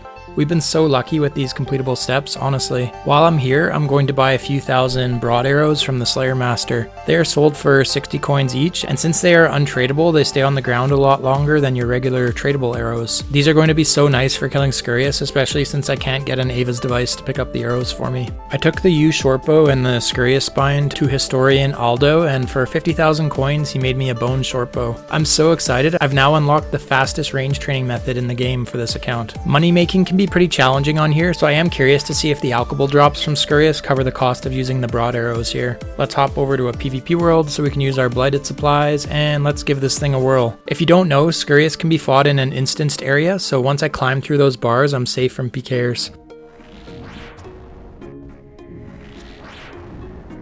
Well, nothing miraculous so far, and oof, I'm performing like trash today. There we go, that's a big 20. There's a 17, 14, now we're cooking. The bow adds a +10 to your max hit and attacks with the same speed as a short bow. It's super OP here. There's a 21, I wonder what our max hit is. There's a 17, and here we go, I've been waiting for this part. He just summoned the rats, and now we can one-tick them with no delay for 15 HP each. That was crazy how quick that was. And did you see those XP drops? That right there is why this bow is necessary to get the big XP rates at Scurrius. I really should have turned off my 117 HD settings for this. The shadows for the falling rubble are way easier to see on the normal graphics. And we got another rat spawn. Oh man, that's so satisfying. I've been using the bone mace here, but you still have to run around and kill each one while in melee range. With this thing I can just stand there and pivot like a turret and take them all out. I love this bow, man. This is the first time I've ever used it. I took a break from the game right before Scurrius was released, so I never did any KC here before trying it out on the hardcore Ironman. That's another 22. I think that might be our max hit. There's a 21. We're absolutely melting this boss. A little late on the prayer flick. I've been doing so many clue scrolls, I'm starting to get a little bit rusty already. There's a 20. 19, 23, holy, that's our max hit. That's incredible, especially with the attack speed of this thing. We're on to the final phase, he's moving into the center.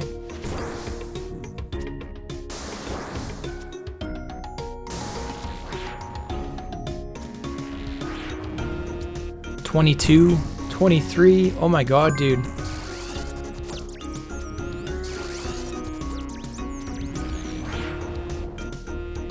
And that's all she wrote. That's kill number 168 and our first kill with the bone shortbow. Grinding out those medium clues was so worth it for this thing. I'm excited to finally grind out this boss now and get my range level up before we head to the Revenant caves.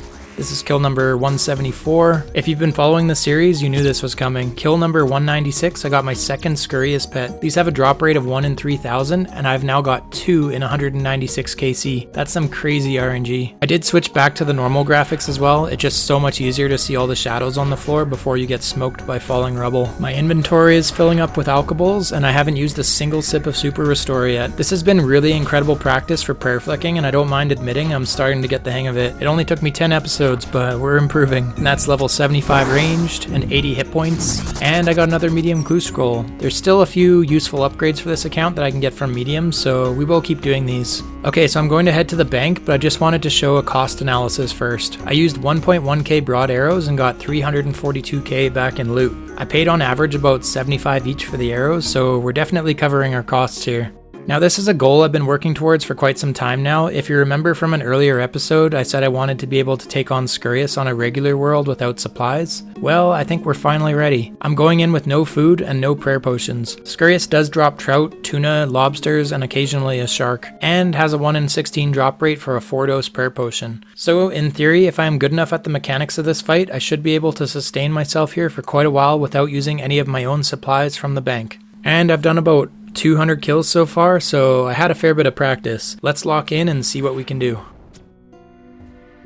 I'm going to take this opportunity to do as many kills as I can without taking any damage from the boss and without losing any prayer points. We're doing some good damage off the start, and I was ready for that one. Scurrius does a sneaky little tail swipe right after knocking down rubble if he's in melee range. I'm pretty sure I just missed that flick. I'll have to watch the clip afterwards. And he's moving to the pile already to heal up. I'm really starting to get a good feel of the rhythm for this.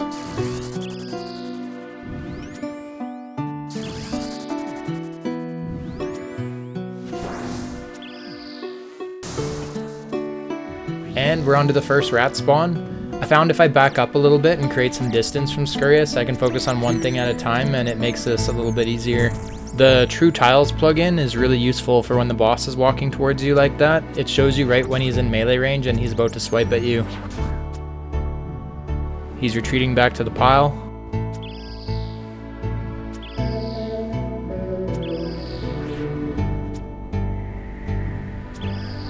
My DPS has been going off this fight. What are these hits? Wow, he's moving to the center already. He's at 136 HP.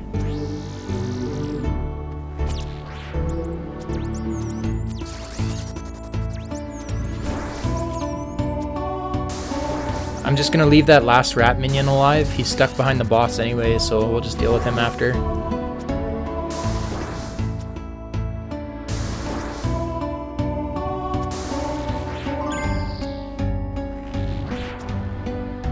I think that's the final hit.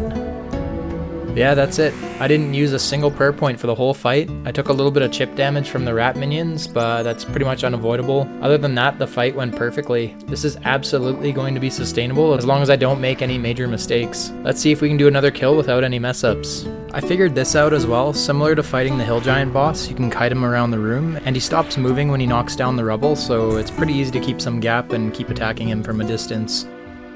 Onto the first rat spawns already. I really love this part of the fight. You get so many XP drops. And headed back to the pile. I already made a mistake and I missed a click, and I'm down 1 prayer point, but I tried. Making these little challenges for myself, like attempting perfect kills, really makes it more fun for me, and I feel like it's pushed me to play better as well. I highly recommend it. Even on a fairly entry-level boss like Scurrius, you can still learn a lot of mechanics and different timings of things. We're on the final stretch.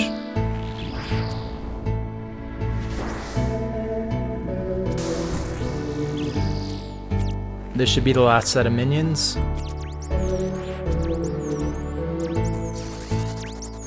I apologize for the ground items plugin. I'm a blind bat, so I need to be able to tell which arrows are bronze and which are broad arrows so I can pick them up.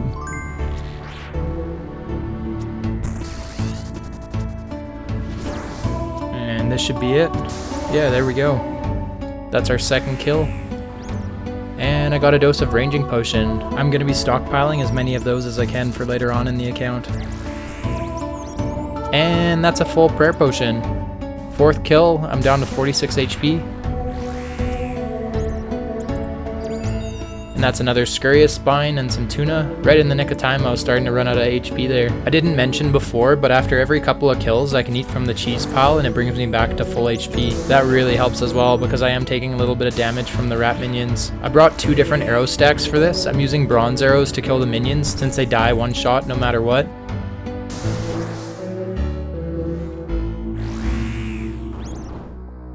Now let's take a breather here for a few minutes. I went back outside the instance to drop a medium clue on the floor, and I got a strange plant random event. The strange fruit that you pick from the plant is going to be important for me, as it's currently the only way I can cure myself from venom. So I'll be taking one of these into our future wildy grinds. I'm just going to do a few more kills and hopefully get another medium clue scroll. Our inventory is looking pretty beast though. I've got a full prayer potion and a ton of food from this session. I'm really enjoying this. Not only is it the fastest range experience for me, it's really engaging and decently profitable too.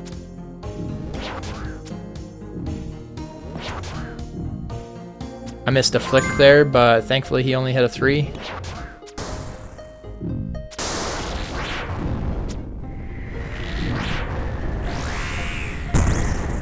Okay, there's another kill done.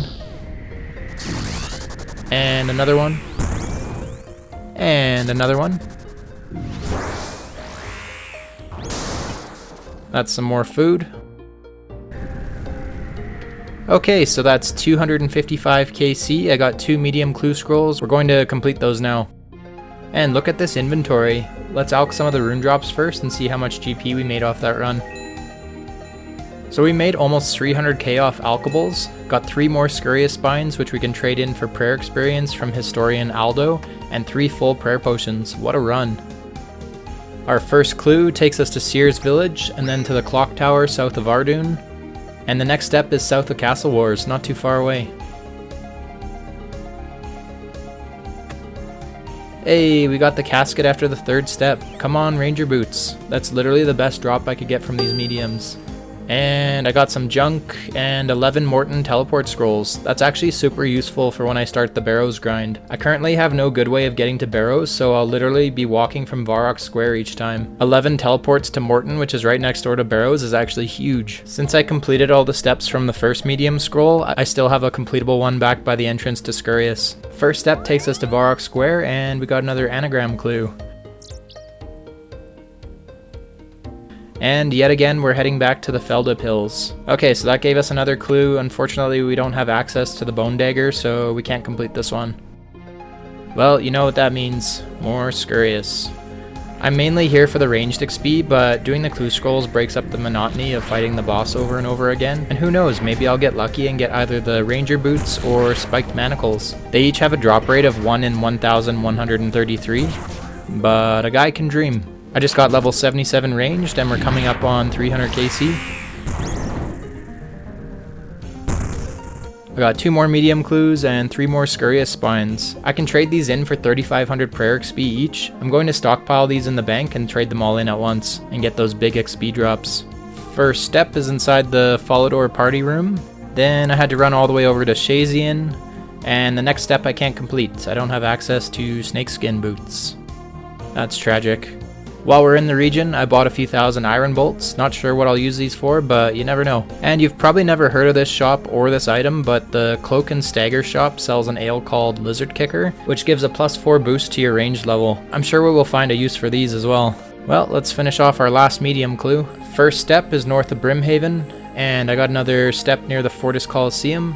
That's completable as well. Hey, I got the casket, and not much to say about that one. I wanted to change things up a bit and shift my focus to some Slayer tasks. I have a Black Demons task, so I pulled some more Blighted Surge Sacks out of the PvP Arena rewards shop and headed over to the Catacombs of Current. Now, you'll notice this skull above my head. We're on a high-risk PvP world because I don't have many blood runes, and this is just so much faster using the Surge Sacks. I got a new collection log. That's my first totem base so far on the account. And if you look at my XP per hour here, believe it or not, anything between 15 to 20k Slayer XP per hour for a Combat Locked account is considered to be a good task. I don't have access to the Dwarf Cannon because I need skills. I don't have access to Ancient Magics for bursting because I need skills for that. And I can't get a Black Mask or Slayer Helm because, you guessed it, skills. So the Slayer grind is going to be a long one. Whenever possible, I'll take advantage of my magical weaknesses, and I'm going to use magic for as many tasks as possible. And that's task complete. I've completed 21 Slayer tasks on here so far. I got 3 hard clues from this task as well. As the name suggests, these are going to be much harder for me to complete. Out of all the possible hard clue steps, I can only complete 68% of them, and each hard clue has 4 to 6 steps instead of the 3 to 5 steps for mediums. I'll definitely have to juggle these clues and have at least 3 hard clues before attempting them. 4 would be even better odds. From hard clues, I'm trying to get the Magic Shortbow. In an earlier episode, I got the Magic Shortbow Imbue Scroll from Ice Giants in the Wilderness Slayer Cave. Now I need the bow to combine it with. The Shortbow is a 1 in 27 drop from the hard caskets, so I'll be attempting to complete as many hard clues as possible until I get the bow.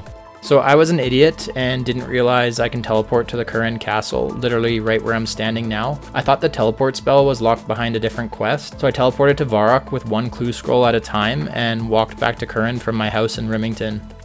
Yeah, that really hurts.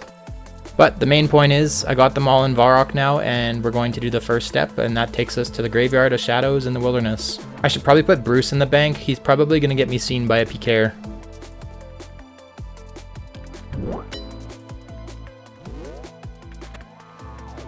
Whoa, I just seen someone on the minimap. We're going to tell you out and play it safe. I looked that guy up on the high scores, and he was pretty close to my combat level. That was definitely Bruce's fault. Okay, so we're heading back up for round 2, just going to hop worlds in case someone scouts me, leaving the Ferox Enclave. So that's another thing with these hard clue steps. There's a lot more wilderness steps, and you have to kill these NPCs, so you're stuck in combat for 30 seconds or so.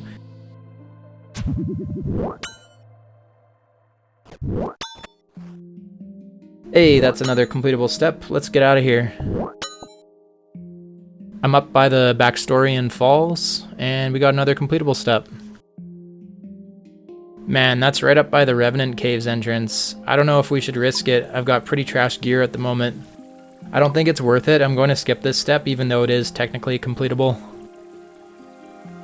Okay, so I got a Barrows step. I think we will hang on to this one until we're ready for our first Barrows run, since it's quite a long run to get there. And our last hard clue takes us to the Felda Pills. So I had no idea this was a thing. There's a bunch of cave entrances here, and when you click on them, they take you to one of the other cave entrances. I truly had no idea what I was doing, but after spamming all the entrances, I eventually got to where I needed to go.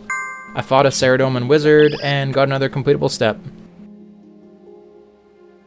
Wow, I've been so lucky. This one is completable as well. And I got another step in the Grand Tree. This is really taking me all over the map. Completed the puzzle, and finally got the casket. Well, that's interesting. I got a rune cane. Not really anything useful in here. The cane looks kind of drip though.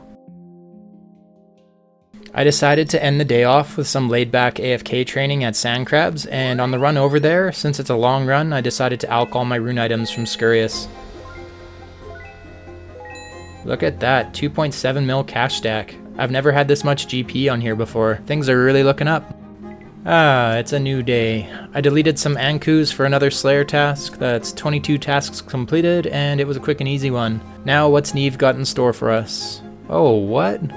Tazar. I've been telling myself the first chance to get a Jad task, I'm gonna take it. It's gonna be a few hours for me to complete the caves with my gear, and you get a bonus of 25k Slayer XP for defeating Jad on task. Yeah, let's do it. It's about time we got the fire cape on here. Okay, so all I have is iron bolts, so I'm gonna buy as many broad bolts as I can. What, really? 35 Slayer points only gets you 250 broad bolts? I just spent all my Slayer points and I only got 1k broad bolts. I guess we're just gonna have to send it with what we got. Surely a rune crossbow with iron bolts is better DPS than using a maple shortbow. Alright, so here goes nothing. And as always, I'll be completing this on a PvP world so I can use my blighted supplies. Hopefully no one is waiting at the entrance. Whew, we're in. I haven't done the fight caves in over 4 years, and I've completed the challenge only 3 times in total. And this is easily the hardest attempt I've ever done. So with everything stacked against us, let's see how far we can make it. That's wave 20 complete. We're going to jump ahead a bit to wave 27. I stacked up all the monsters in a line so that I could take out the bat first and then the ranger next. That way I can safe spot the last 2 monsters and not have to drain any of my prayer. But on the last hit on the ranger, I thought I had killed it and started to move towards the safe spot. This caused the healer to use its healing effect, and effectively I failed one of the 3 combat achievements I was going for. That was a really amateur mistake, but that's the way it goes sometimes. I'm gonna have to lock in and focus on our 2 remaining combat achievements. I'm going to fast forward to the end of wave 39. Honestly, most of the waves before this are pretty straightforward and kind of boring to watch. Starting off wave 40, my plan is to take out the rangers as quickly as possible because they are starting to chip away at my food and my HP. And of course, I need to take care of the bats without getting hit by one. The bats only have 10 HP, but surprisingly, I am not one-shotting them very often. Yeah, see, like this one here, I gotta make sure I don't let it back me into a corner like that again. I timed one of my kills on one of the level 360 majors, and it took me almost 1 minute and 45 seconds. By using overhead prayers in my current setup, my prayer drains by 1 point every 3 seconds. So I'm using about 33 prayer points per kill. 1 sip of my super restore restores 19 prayer points, so each one of these majors is going to cost me almost 2 sips of super restore. There is 1 major on every wave from waves 31 to 61, and 2 majors on wave 62 before taking on the final boss on wave 63. I looked at my supplies that I had left and did some quick math in my head, and I came to the realization that there is no way I'm going to have enough prayer points to complete this attempt. The only way for me to complete this attempt is to start prayer flicking the majors, and I've never done this in the fight caves before. These Ketzeks, or majors as I've been calling them, have an attack speed of 4 ticks or 2.4 seconds. And regrettably, they have a max hit of 52 with magic, so if I mess up any of the prayer flicks, it could be very detrimental to the low amount of healing food I brought with me.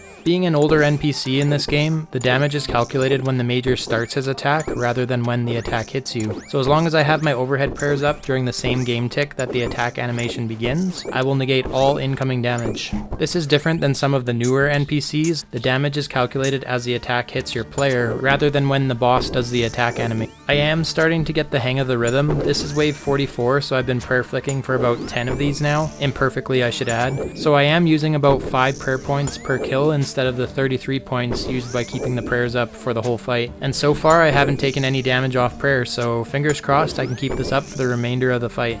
I am using broad bolts exclusively for the majors at this point. I've already lost over 300 out of the 1k that I started with, so I'm going to have to be careful and make sure I have enough for when we get to Jad. Like most of the waves, I'm starting this one on the north side of Italy Rock, so I can separate the 2 rangers from the major. With the first one down, I need to lure the second one a bit closer so I can still hit it from the safety of the rock. That should be close enough to hit it on long range. That's perfect, the major is still behind the rock.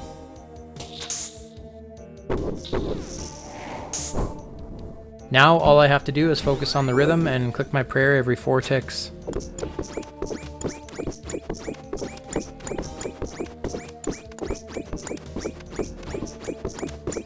That was another smooth kill.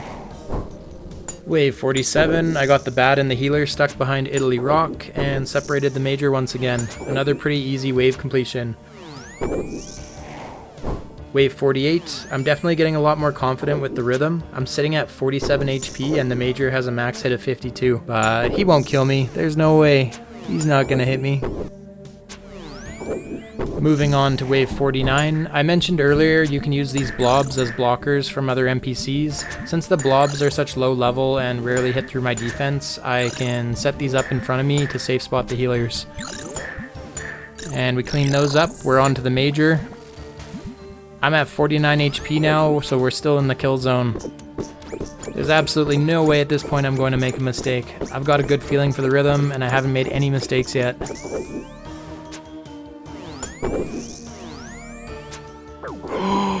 What? Bro, I just got chanced. I can't believe I'm still alive.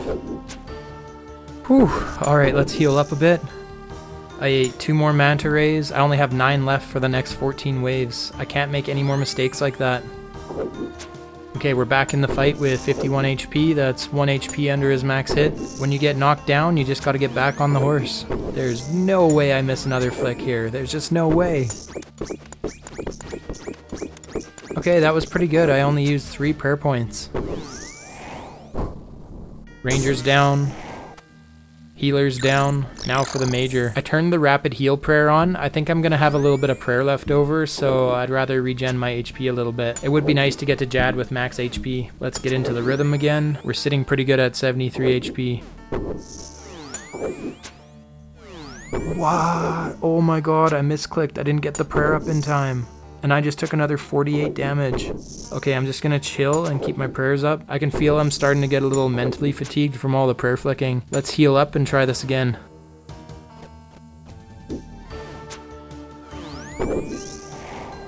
Wave 55. I'm not really sure what I'm doing here. I need to take out that bat for sure. I hit a 1 and a 2. What is happening? 6. Come on, this bat took 4 shots. No, he just hit me right at the end there. I thought he was already dead. I just failed the combat achievement for not getting hit by a bat. All we got left is the completion achievement now. Oh my god, I am falling apart here. I really need to get rid of this ranger. I think I'm still doing pretty good on prayer. I'm pretty scattered right now, so I'm just gonna keep my overheads up. It's not worth risking it right now. We're getting so close to the end. Wave 61, we're getting so close. 2 healers and a major, this shouldn't be too bad. At least we don't have rangers and majors attacking at the same time.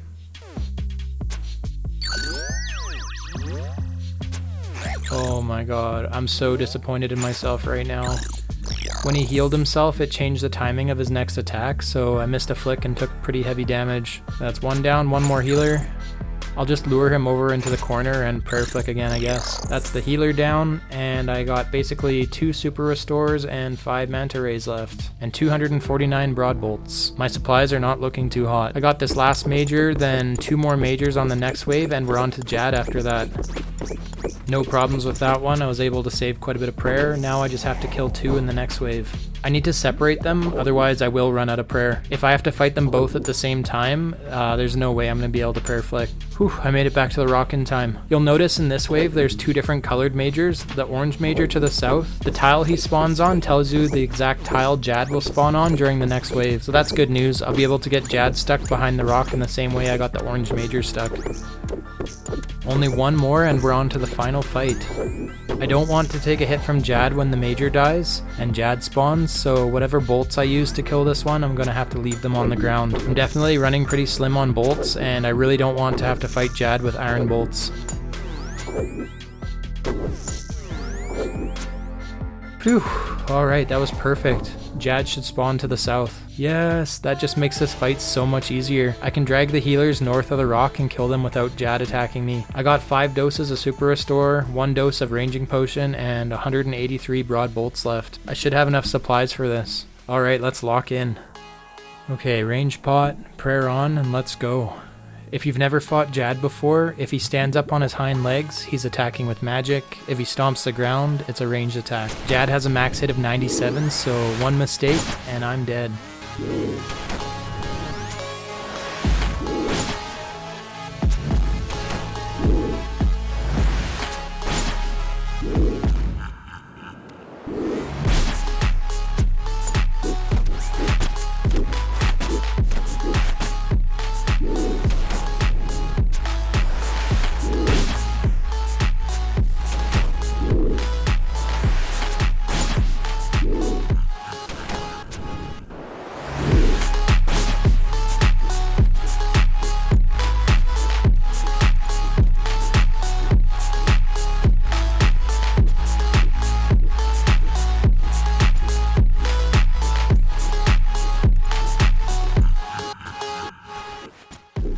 healers. I need to tag them all. Wait, where's the fourth? Oh no, he's behind Jad. I didn't see him there. If he heals to full HP, then this is over.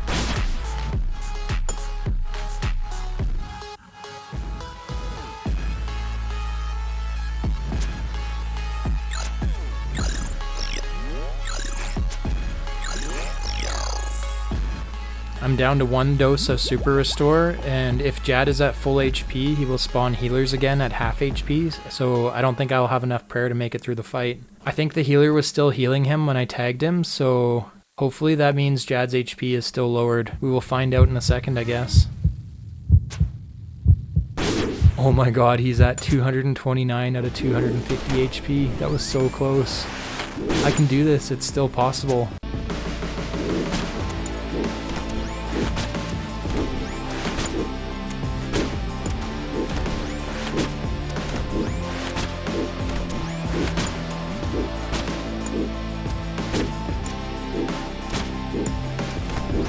That's my last dose of Super Restore. Come on, let's go. 108 HP left.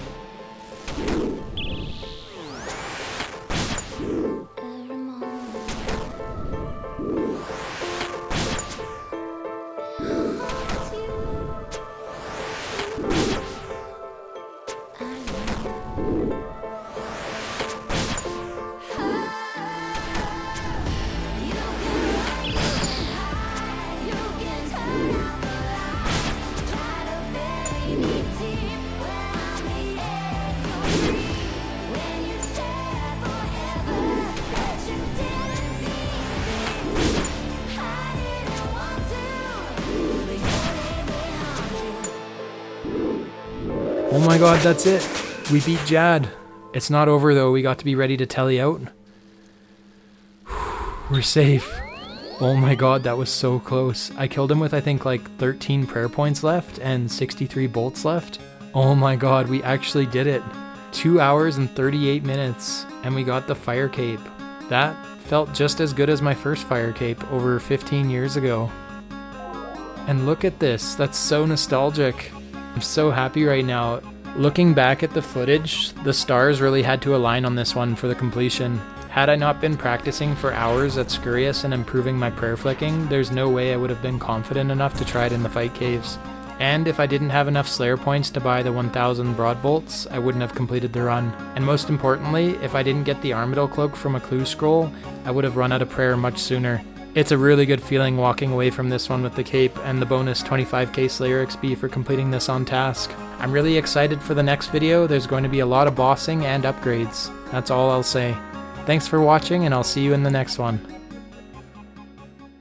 Today, we are going after one of the biggest unlocks yet, Gomal's Hilt number 2, which means completing a massive list of combat achievements across bosses I've never even fought before. All of this to unlock a viable way to grind Barrows on a Combat Locked account. Let's get into it. Before starting our combat achievements grind, I decided to do a couple of Slayer tasks first to take another shot at getting the magic Shortbow from hard clues. The only way I have access to the bow is from hard clue caskets or by getting it as a drop from spiritual rangers, which require level 63 Slayer to kill, and I don't have the Slayer level for that. The hard casket has a 1 in 27 chance of dropping the magic Shortbow, and each casket gives an average of 5 rewards, so I like our odds. I should get the Shortbow within 5 to 6 hard caskets if we go on drop rate. I took a Greater Demon Slayer task from Neve, and we did the task on a PvP world so I could use my Blighted Surge stacks, and I ended up getting 3 hard clues. Step 1 took me to the Dark Warrior's Fortress in the wilderness, then Step 2 took me to the top of White Wolf Mountain. Step 3 was unfortunately not completable, so I had to drop that clue on the ground and pick up another one. I am clue juggling, so when I pick up the next hard clue for my Slayer task, I continue on with having 2 steps already completed. The next step was quick and easy. I had to dig just south of the Legends Guild, and that's the 3rd step completed. Step 4 took me back to the Dark Warrior's Fortress, and we got the casket on the 4th step. Let's tally out and see what our reward is.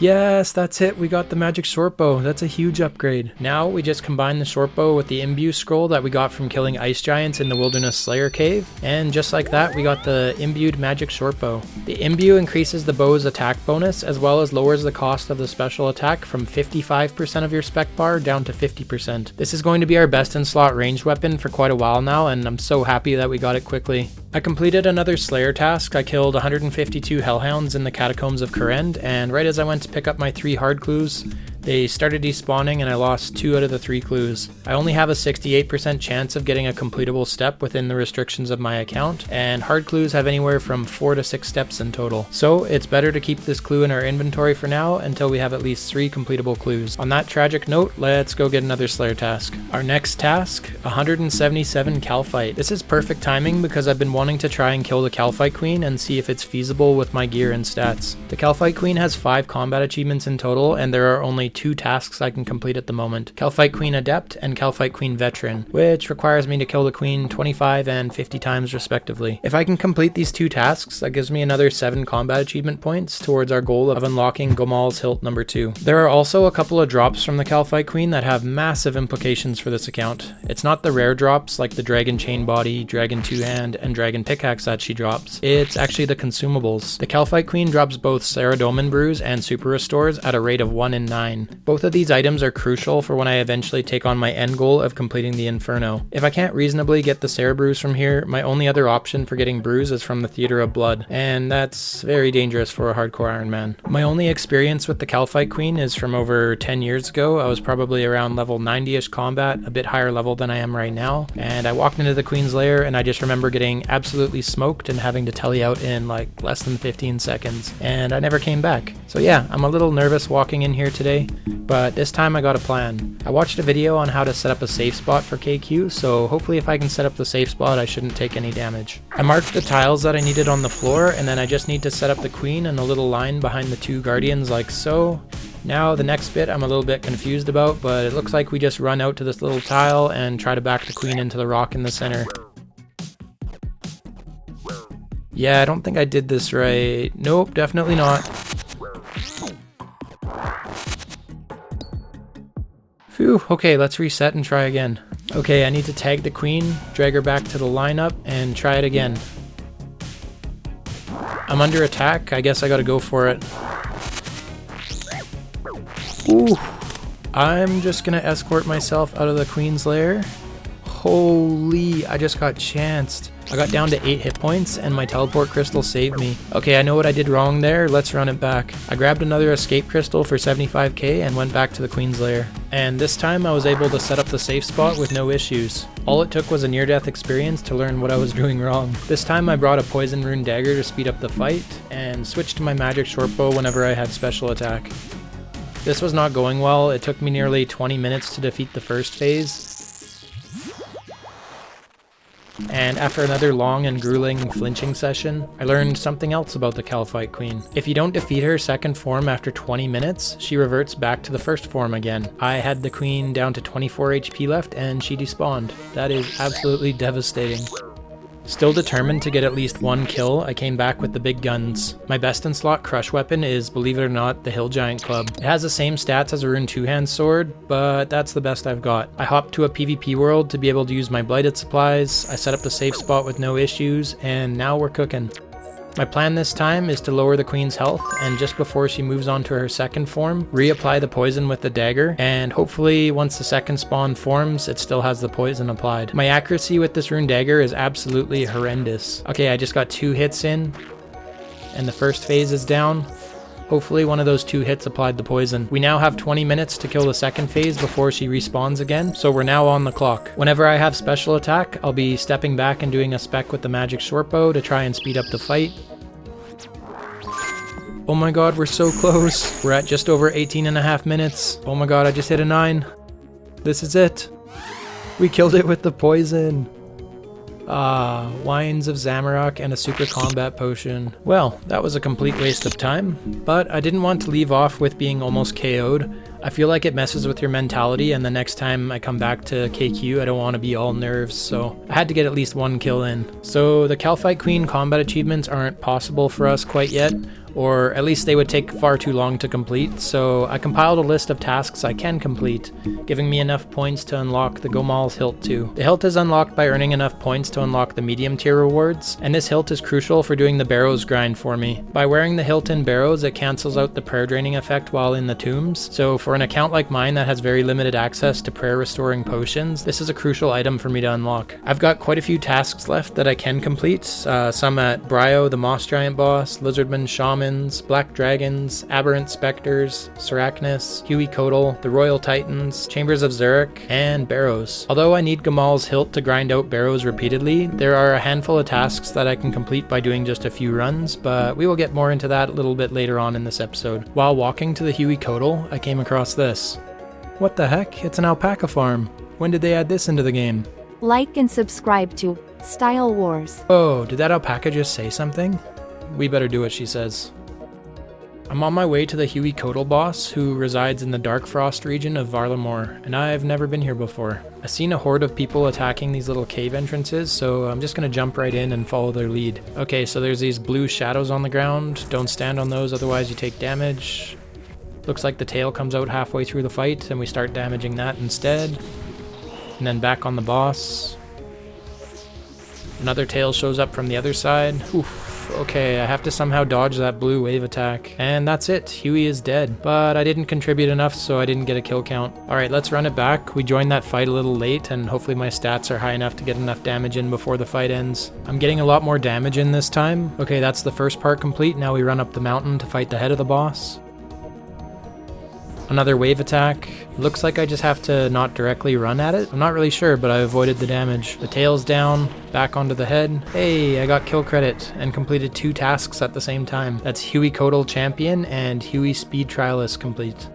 And that's Pillar Lover complete for 3 more points. I really like this boss. It's super easy, but it's kind of fun taking it on as a group like this. That's 10 KC, and I completed Huey Adept for another 3 points. And fast forwarding to 25 KC, I completed my last 2 combat tasks here. Huey Veteran and You're a Wizard, which you have to kill the boss using only earth spells. Next up on our list is Sarachnis, another boss I've never fought before. I watched another player do 1 KC on a different world, then hopped here to try it myself. It looks pretty straightforward, so I think we will manage. Let's give it a go.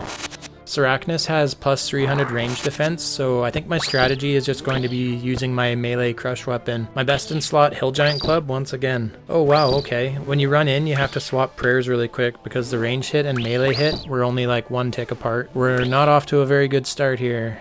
I'm hitting a lot of zeros and getting caught in a lot of webs. There we go, 15. Followed up by a 17.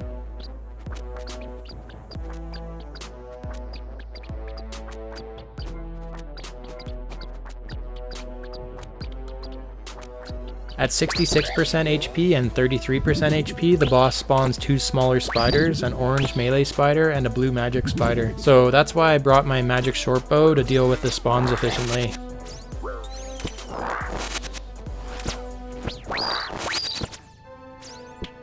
Thankfully, they don't have a lot of HP, and we're back on the boss.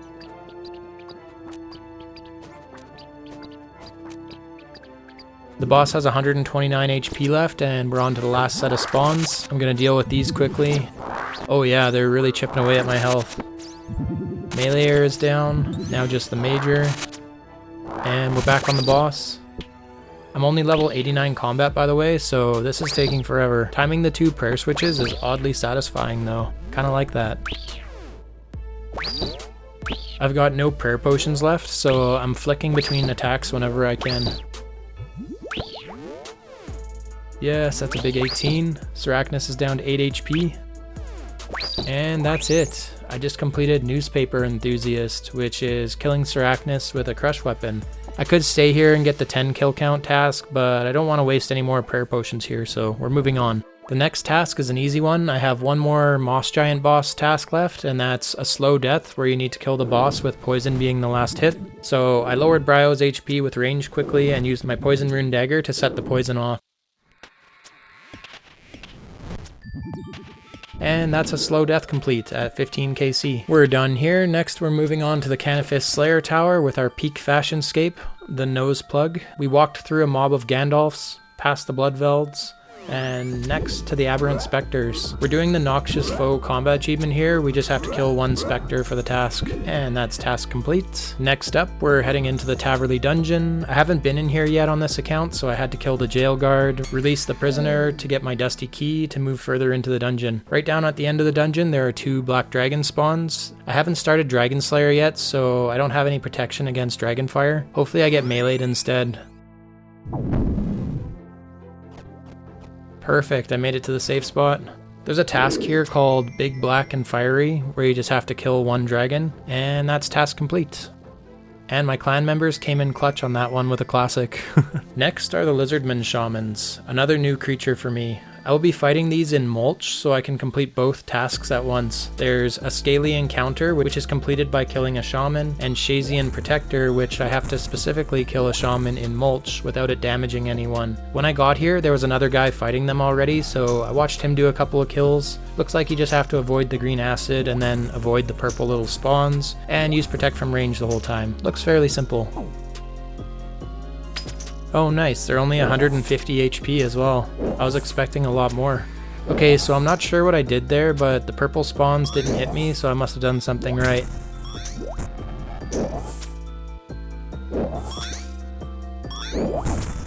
Oh, I see, okay. I need to move to the other side of the pillar before they blow up. That's the first kill, and somehow I completed both combat achievements. Next, we're off to the Chambers of Zurich. I've never entered the Chambers before, but I was able to find a team on the We Do Raids Discord. Someone was taking a bunch of beginners through to complete some combat achievements. So I think a bunch of the tasks get automatically completed for the whole team, even if you're not contributing, so there should be a bunch of free tasks here for me. A big shout out to Pathos IV for taking me through the chambers. It is thankfully a safe death in here for hardcore Ironmen, so even if I do die, I won't lose my hardcore status. My new friend completed the puzzle room, and our whole team got the Playing with Lasers combat achievement. This other dude on our team was literally high-alking in the chambers while Pathos was completing the raid for us. So funny, man. We are absolute leeches. My new friend then lured the ice demons so I could get a free kill credit. And I completed Blizzard Dodger and Cryo No More for 8 combat achievement points. Next was the Shaman's room. I had to use my U composite bow for the extra range distance so I could safe spot the Shaman and get the kill. That's Shazian Specialist complete for 4 points. This is probably the first time anyone's ever used a U composite bow in here. For the next one, I was kind of surprised this one didn't give any mining XP, but you have to flinch this Guardian with a pickaxe. It scales with your mining level, I believe, because when Pathos and we tried completing this one in a duo and I couldn't do enough damage with my level 1 mining. So I went back in solo and was able to complete Dancing with Statues. Next, I finished one of the puzzle rooms and completed No Time for Death. I found another teammate, so we're attempting a full run as a duo. Huge shout out to Me No Good at PK for teaching me this raid. He talked me through the whole thing while we were on Discord. And yeah, I was getting absolutely destroyed immediately. The first room with the Skeletal Mystics is supposed to be really easy, but I have no idea what I'm doing. At least I managed to grab another combat achievement here. That's Kill It With Fire complete. Tecton actually looks insane. I really like the character model and the graphics for this room. But again, I took damage instantly, I ran out of prayer, and it only got worse from there. Eventually, we made it to the final boss, but after dying multiple times, it became very clear I'm not ready for this. I'll need to come back later on with higher stats and a bit more experience, because eventually I need a drop from here, the Din's Bulwark. It's an essential piece of gear for when I take on the Inferno later in this series. Next up, Barrows. I only have 10 Morton teleport scrolls for getting here, so I want to use them sparingly. You'll notice in this clip here, every 20 seconds or so I lose 8 prayer points. That's the prayer drain effect that happens while you're in the Barrows tombs. The only way to counter this is by equipping Gomal's Hilt number 2, which completely removes this prayer drain effect. That's why the hilt is so crucial for me before starting the long Barrows grind. We're going for 3 combat achievements while we're here, a magic only kill, no damage taken from any of the brothers, and not getting hit by any of the melee brothers, so I'll be using Entangles to freeze them. The magic only kill was very simple. That's defense, what defense completed. Oh no, I just misclicked twice, and that's 1 task gone. Varak spawned in the tunnel. I didn't get the entangle off in time, and that's another run gone. Second run failed. Third run, are you serious? On the 4th run, I was able to complete the Pray for Success achievement, and there's only 1 more task left to go. Finally, on the 7th chest, that's it. All the Barrows tasks are complete, for now. Now for the final challenge, the Royal Titans. These bosses are fairly new to the game, and I've never fought them before. Yeah, I brought the wrong runes. I needed blood runes, so my teammate had to carry me for putting out the fires and melting the ice on the floor. As the fight goes on, they enter phase 2 and everything gets a little bit more dangerous. I learned quickly you need to balance both bosses when you're lowering their HP, because once one dies, the other becomes more powerful and can hit through your prayer. There are 11 combat achievements here and I only need a few more points. One by one we knocked them out. That's Elemental Company complete, which was pretty easy. We just had to kill both titans without attacking any of the elemental spawns. Next was It Takes Too Long. We had to kill both titans at the same time while they are charging up their area attack. This one took a couple of attempts, but we eventually got it. Only 2 more tasks to go. Next was One by One. For this task, we had to kill each titan one at a time without attacking the other one. This was fairly easy as well, and with that complete, we're finally on to the last combat task, Royal Titan Champion, which is just a 10 kill count task. We just finished our 8th kill, so only 2 more to go. I nearly got smoked. I thought I had my shortbow equipped while I was standing on the orb during the elemental blast attack. When I clicked the boss, I accidentally ran out and didn't realize I was using a melee weapon. And yeah, I had a pretty close call. That's kill number 9 complete. And kill number 10, that's it. We just unlocked the medium tier rewards. Let's go and get our hilt. We just need to talk to Gomal outside of the Warriors Guild. And there it is, Gomal's Hilt 2. We have literally been building up to this moment for the entire series. Every boss, every episode, all leading up to this. Before we go to Barrows, there's one more unlock we need, Bones to Peaches. And to get the runes for the Mage Training Arena, I have to go deep into the wilderness. There is a magic shop inside the Mage Arena bank area, and it is one of the only shops that sells law runes that I have access to.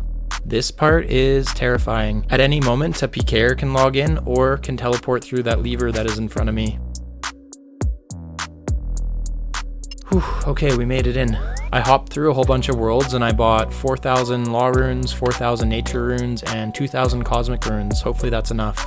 To unlock the Bones to Peaches spell, I need to get a bunch of points at the Mage Training Arena, just north of Emir's Arena. I spent the next few hours enchanting shapes, high alching items, I got a fat 20k magic XP drop, turned some bones into bananas, and did this painstakingly slow puzzle room using telekinetic grab. After a few hours, I had enough points to unlock the Bones to Peaches spell, which is an absolute necessity for the method I'll be using for completing Barrows. The Barrows grind is going to take me over 100 hours if we go on drop rate, so before we start, there's one last thing I want to do. Something even more dangerous, the Theater of Blood. By completing one entry mode of the raid, it unlocks the hard mode, which also unlocks a way for me to access Brews by taking them out of the rewards chest. Since the Calphite Queen is off the table for a way to access Brews, this is the only other option I have for obtaining Brews on this account.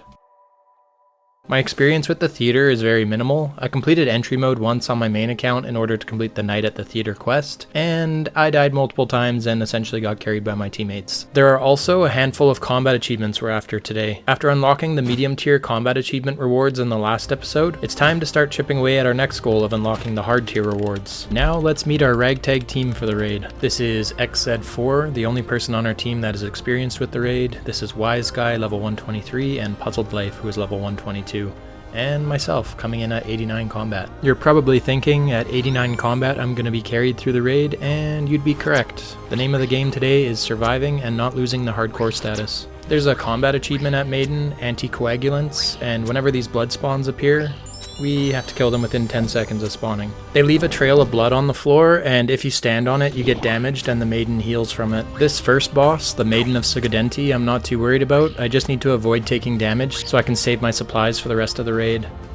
These big red spider looking things, called Nilos, they walk towards the Maiden, and if they reach her, they heal her and also increase the damage of her attacks, so we don't want that. 2 out of the 4 Nilos made it back to the Maiden. That's unfortunate. We only have 2 team members using freezes, and 3 of us are learners, so that's bound to happen.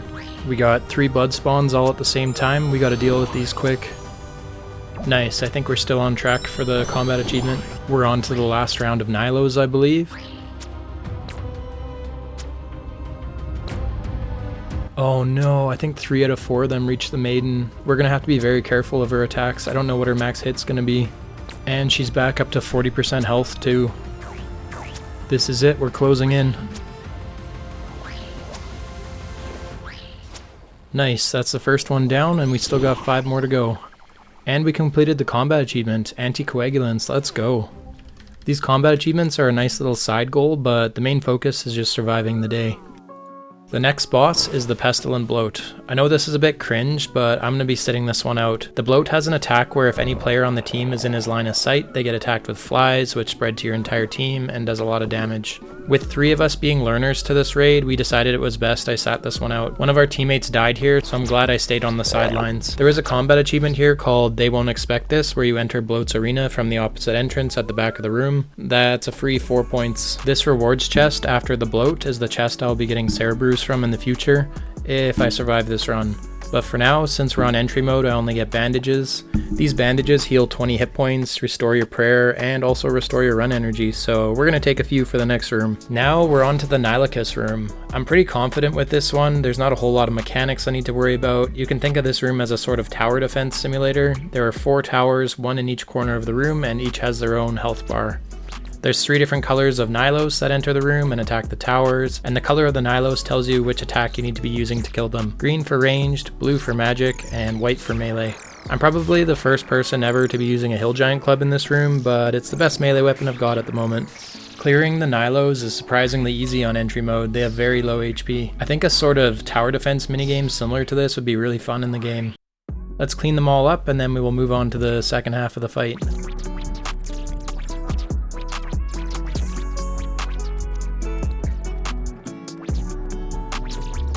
This clip right here really sums up how useful I am to my team. Pathetic. Alright, that's all the Nihilos down. Now we move on to the second half of this room and we fight the Nihilacus boss. Much like the smaller Nihilos, the boss changes between 3 different colors. Green we attack with ranged, blue for magic, and white we attack with melee. If you use the wrong combat style here, the damage gets reflected back to the player and also heals the boss, so we don't want to do that. Also, the color of the Nihilacus tells you what attack style he's using. He's white right now, so I should be using Protect from melee.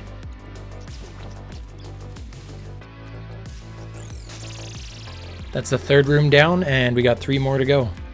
Next up is Sodetseg, the big dog. This is the last room that I'll be skipping. This boss has a mechanic where at 66 and 33% of its HP, Sodetseg will choose a player and transport them into a shadow realm. The player has to follow a red path on the tiled ground to cross the arena back to the boss. The other players in the arena must also follow the same path, however, they will only be able to see the current location of the transported player shown by a red glow on the tiled ground. Standing on a wrong tile will damage the player for 6.6% of their current hit points, plus 11 on every single game tick. The players in the arena are also chased by a red vortex that will damage the entire party if it catches up to any single player. So needless to say, because there's 3 beginners on this raid, I'm going to be sitting this one out. That just sounds like a recipe for death. And on top of that, I'm not very familiar with the mechanics in this room and I would probably die anyway. The team finished the room and now we're on to the last 2 bosses. After this room, there's a second rewards chest, so I took out all the bandages. I have a feeling I'm going to need all of them for the next 2 fights. And now we're moving on to Zarpus.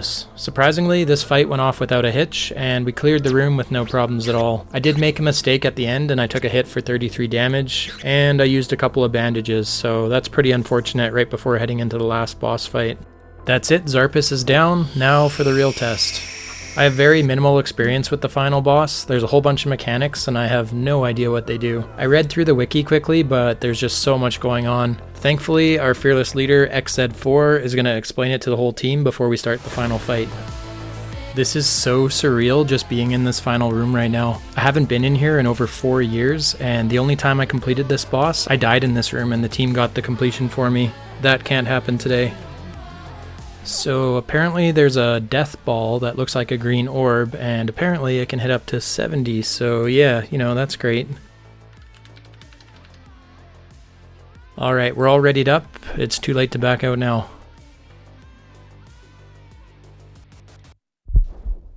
I am definitely all nerves right now. Basically, what I'm doing right now is waiting for everyone to use up their special attacks, and then I'll pick up the staff last. I'm hoping that because this is on entry mode, we can lower Verzek's HP fast enough, otherwise the pillar we're standing behind right now collapses and we have to run across the room to the next pillar. Alright, I'm up. It's my turn to dump the specs. I accidentally sent a regular attack, but that's fine. Pillar's collapsing. I thought I moved far enough away, but it still hit me. Now we run over here. Oh no, I forgot these collapse at the end of the phase as well. I'm off to a really bad start, guys. If it wasn't for XZ4 calling out what to do, I would be so lost right now. So it looks like these white orb things can be dodged, so I just have to keep moving. This is actually not too crazy yet. I think the final phase gets a lot worse.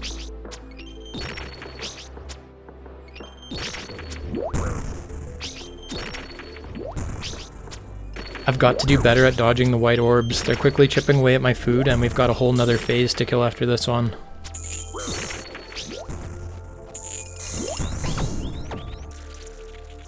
XZ4 is an absolute beast for calling out all the prayer changes in the middle of fighting this thing. There's no way I would have known that at like 35% health this thing just decides to switch to magic.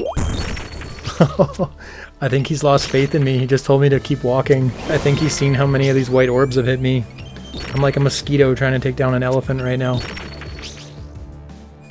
I wasn't even paying attention to Verzik's HP. That's it, we're on to the final phase. I might actually survive this. I still got a decent amount of food and bandages, but I think this is where things start to get really crazy.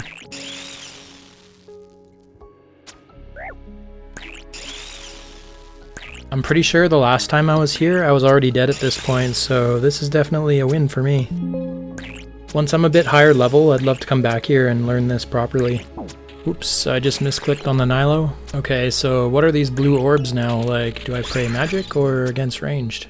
My teammates are split right now. Some of them are using protect from range and some are using protect from magic. I don't know what to do. So as I'm watching this footage back, the entire fight so far I've been using melee boosting prayers and I didn't even know it. Definitely caught up in the moment. This is another new mechanic we haven't seen yet. We don't want to get stuck in any of these webs because they do some heavy damage. Just gotta keep moving. Whew, that was way too close. Verzik's down to 40% and I'm still looking pretty good on supplies. I just gotta make sure I don't run into any of the webs. I don't know how much damage they do on entry mode, but that's how I died last time.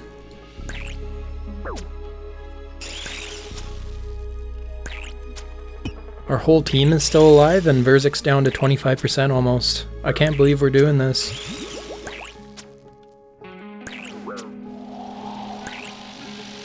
Oh my god, I forgot about this. You have to stand on the yellow tile, otherwise you take massive damage. Ooh, I just got hit for 54. I definitely messed that up, and I can't stand on the same tile as my teammate, I don't think. Now there's purple tornadoes and blue orbs flying at me. I'm just gonna run away from everything. This is getting hectic.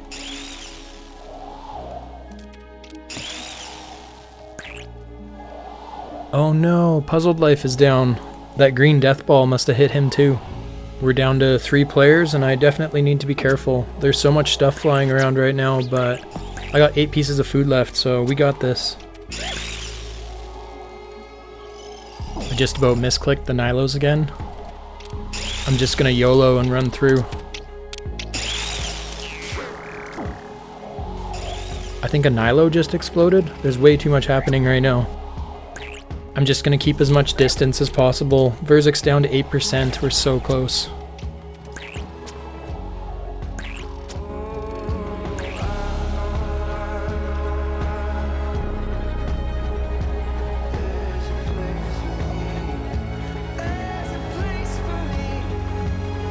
I just ran into a web. I'm stuck.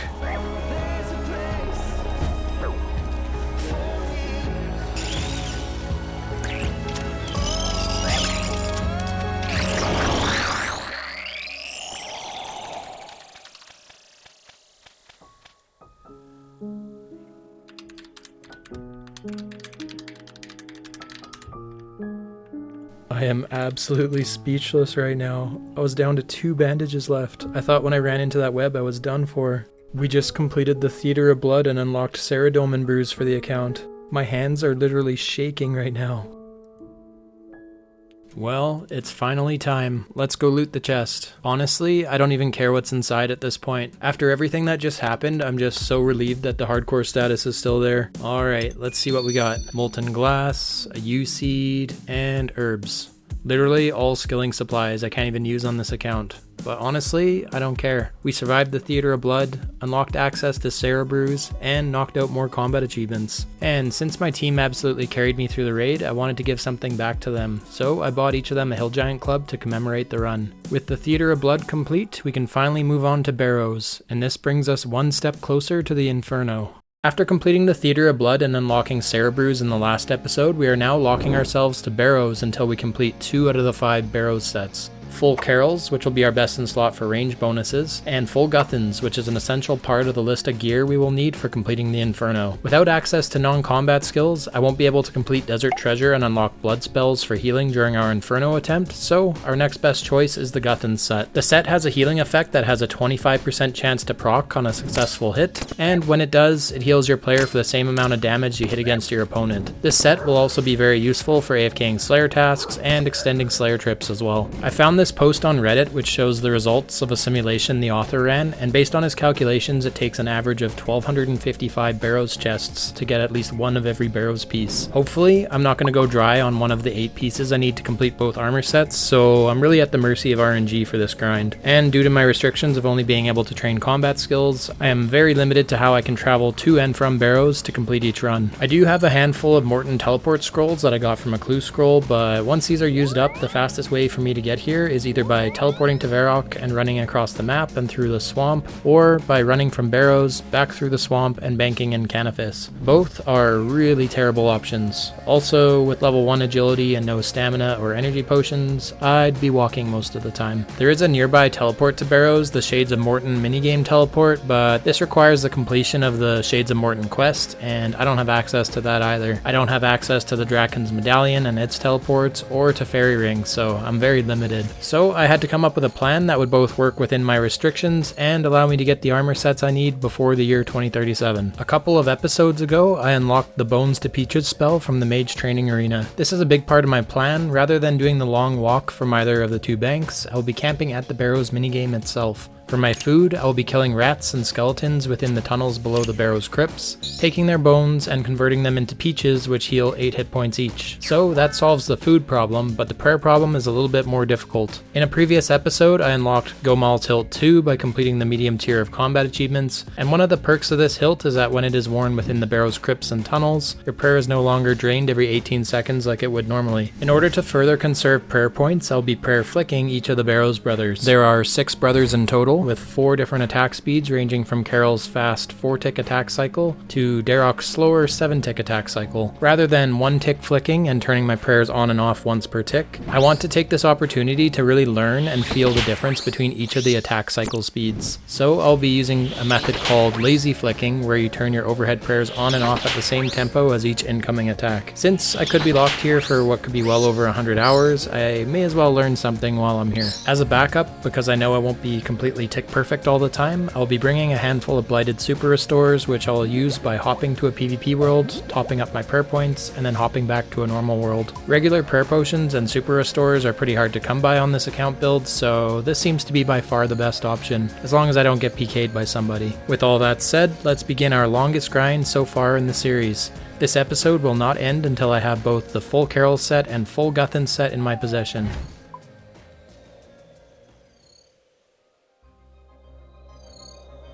I'm actually pretty excited for this grind, but also a bit nervous. You never know when you're going to go ridiculously dry on an item that you need. I love the Barrows minigame, there's so many different rewards to get here, it's pretty decent magic experience, and it's just really nostalgic. I'm going to take you all through our first run so you get to see how long this really takes and how much prayer flicking I've got to do. Our first crypt is Varrock. I brought some runes for entangling since Varrock has a set effect which gives him a 25% chance to ignore your defense and armor bonuses. As well, he's the only brother who can hit through protect from melee prayers, so I'm going to try using entangles for now. We'll see how effective it is, but I think it's a good play to try and conserve our food. This is the only brother I could see tearing through our HP. Like all of the melee Barrows brothers, Varrock is level 1 magic with no magic defense bonuses, so that's why I'm wearing my tank gear right now. Wearing the mystic robes I brought with me would not increase my DPS here, so I'd rather have some higher defenses for when I make mistakes. I think for the most part, Varrock is the only brother I'll end up using some of my food on. That and whenever I mistime my prayer flicks. Next up is Darrock, and that's our tunnel entrance. We'll kill the rest of the brothers and then come back. Next we're on to Aram. I brought the rune crossbow with me with some iron bolts. That way I can keep the hilt equipped in my offhand. The hilt has to be equipped whenever the floating head pops up, otherwise you lose a bunch of prayer points, even if the hilt is in your inventory. But I did bring the magic shortbow with some broad arrows to speed up the kills, so as long as I time it correctly and switch back to the hilt and crossbow right before the floating head pops up, I won't lose any prayer points. My gear setup has all been kind of theorized up until this point, so I may change things up in the future once I figure out what works and what doesn't.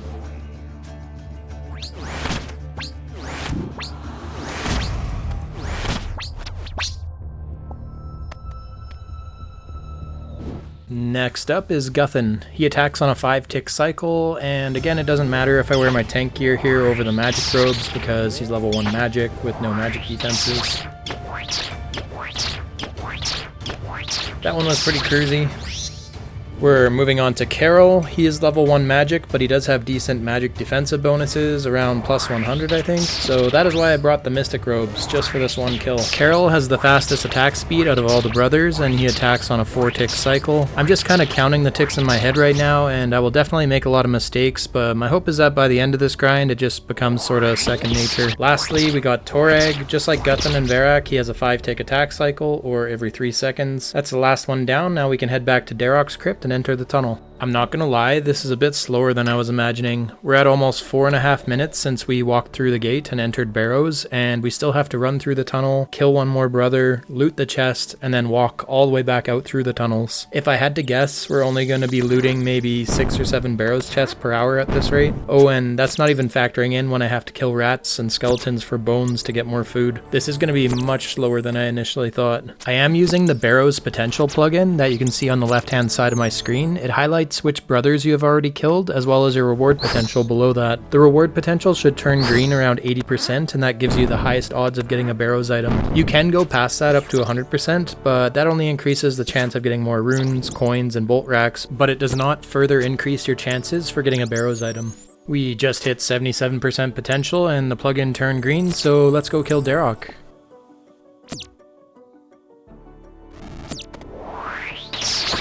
Yeah, I definitely wasn't ready for that. I still had the spellbook interface open. Out of all the Barrows brothers, this is the one I need to look out for. At 1 HP, he can max a 57, and for some reason that 7-tick attack speed is completely throwing me off. I'm just gonna camp my overhead prayer. He can easily one-shot me right now. Well, that first run was kinda concerning. I used a few food more than I would like to, and I lost 8 prayer points in total. I definitely need to tighten that up, otherwise I'll be running back to the bank pretty often. Let's see if we got anything. What? No freaking way! We just got a Carol's Coif on the first run, that's so crazy. Hopefully that foreshadows some freakishly good RNG for this whole grind. Well, that's a really good start. We got the Carol's Coif already, and that's one of the 8 items we need on our list. That was our first chest back here at Barrows. The chat says chest number 9, but we did 8 runs in a previous episode to complete some of the combat achievements here. The unfortunate thing about the method I'm doing is this long run back out of the tunnels to reset the chest. You have to physically leave the tunnel and head back above ground, otherwise you can't loot the chest again, so I have to remember where the ladder is each time and head back up through the crypts and start over again. Oh, and I forgot, after you loot the chest, you continuously get hit by falling rubble and get damaged, so I'll want to save some run energy for this part of the trip so I can get out as quickly as possible. In total, by the time I got back to the surface and reset the run, that took just over 9 minutes, so only about 6 to 7 Barrows chests per hour, but we'll try and tighten that up. Look at this coif, that was such a spoon. That's another run completed, and you may notice I somehow lost all my prayer points. I forgot to re-equip the hilt after I switched to the magic shortbow, and yeah, I lost all my prayer. And we got nothing. 39 bolt racks though, we'd like to see those. And I also completed a combat achievement by opening the chest 10 times, so that's Barrows Novice completed. So now I'm just looking for a sneaky little corridor so I can hop over to a PvP world and use my Blighted Super Restores and then hop back. I'm not sure how likely it is to see another player out here on a PvP world, but it's still going to be a bit nerve-wracking each time.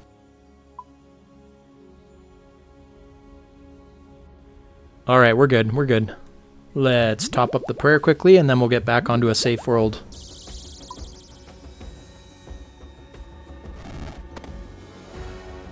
Dude, there's no way. We just got the Carol's crossbow. That's so cracked. That was only 2 chests after we got the coif.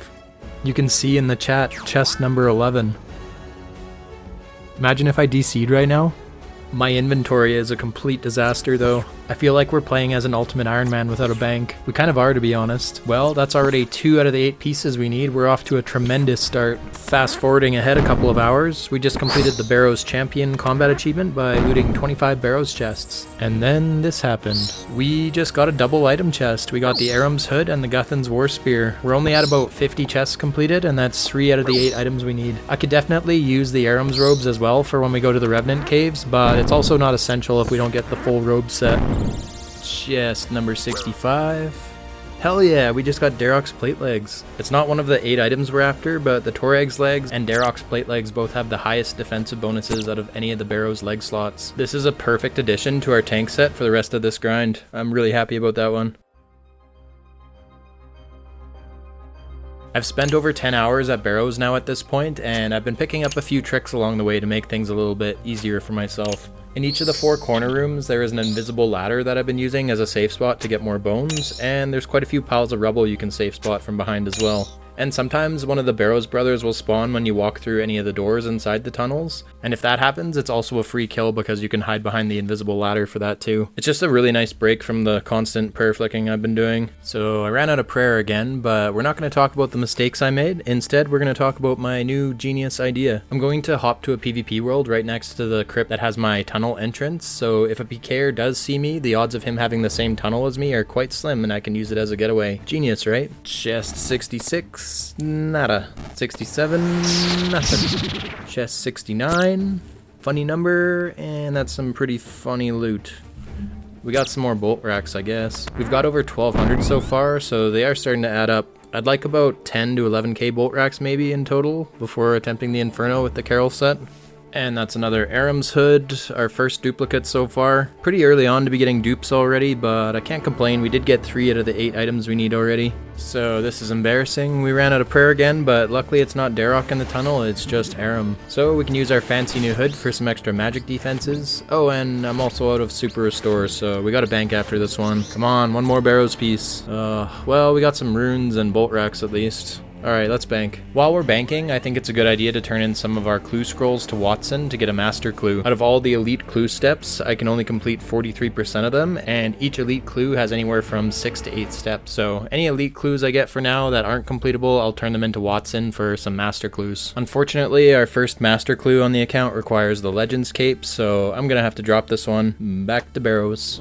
Just to give you an idea of how long I have been here already, I went from being just barely 87 magicked, and I'm just about to get level 88. Yeah, here we go. And we're really nowhere close to completing the 2 sets we need, so it's time to buckle down and open as many chests as possible. 104 chests, nothing. We just got another Guthan War Spear, that's our second dupe already. Nice to see another Guthan's piece, but that's not the one we needed.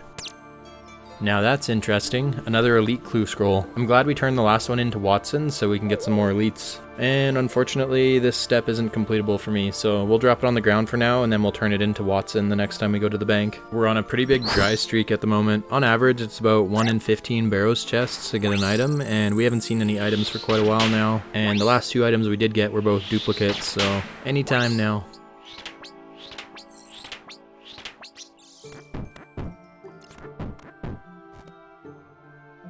Hey, finally on chest 135, we see another item. Unfortunately, these legs have the exact same stats as the Darok legs I got earlier, so for my purposes it is pretty much another dupe. At least it's another collection log though. I think I just created some kind of glitch. Guthan spawned and then I ran through the next door and a second Guthan spawned. I wonder if I can kill both of them.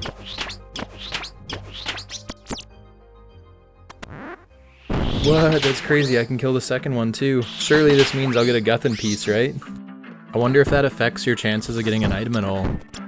Oh, never lucky. Still, that was kind of cool though, I've never seen that before. Let's do another one. Oh my god, yes! We just got another Carol's piece. 138 Barrows chest deep. We've now got 4 out of the 8 items we need, but with each piece we get, the odds of us getting another piece we need gets lower and lower. Hopefully we're close to halfway though. I've been here for almost 25 hours now. I'm pretty ready to move on to something else. Another set of Darok's plate legs. This is starting to get painful. I missed an overhead prayer and DH was on 9 HP. That could have been bad.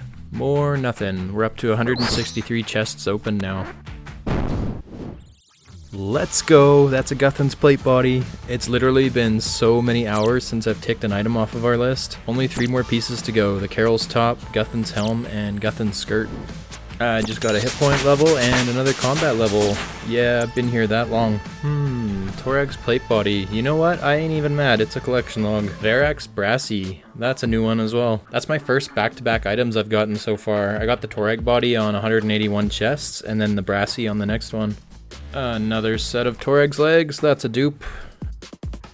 But this one ain't. That's our first Varrock plate skirt. This could actually be a useful set for me for killing the Kelphite Queen. All we need is the flail and the helmet. Wow, the game really wants to give me Varrock pieces. That's another Brassy. Nice, I just got the flail. One more piece and we'll have the full set. I know we're here for the Carols and Guthan set, but Varrock's gonna be kind of useful too. And it's that time again. Another magic level. We're still here at Barrows. This is our prison. A Torag's helmet. That is literally my dream tank helmet. And that's another collection log as well. There's still some excitement left in this rewards chest. Look how awesome that looks as well. And what would life be without another dupe? That's our second or maybe third leather skirt. I had forgotten that there is one more combat achievement to complete here called Faithless Crypt Run, so I did the whole run without using any prayer. I did it the simple way by just starting with 0 prayer points and using entangles for the melee bosses. I was out of restores anyways and I wanted to sneak one more run in. Another dupe and another Carol's skirt. We're still looking for that Carol leather top though. A Varrock helm. We just completed the entire Varrock set. 268 chests opened and that's our first full set complete. Darok plate body. That's a new one. And we followed that up with the Darok axe. All we need is the helmet now for the full set.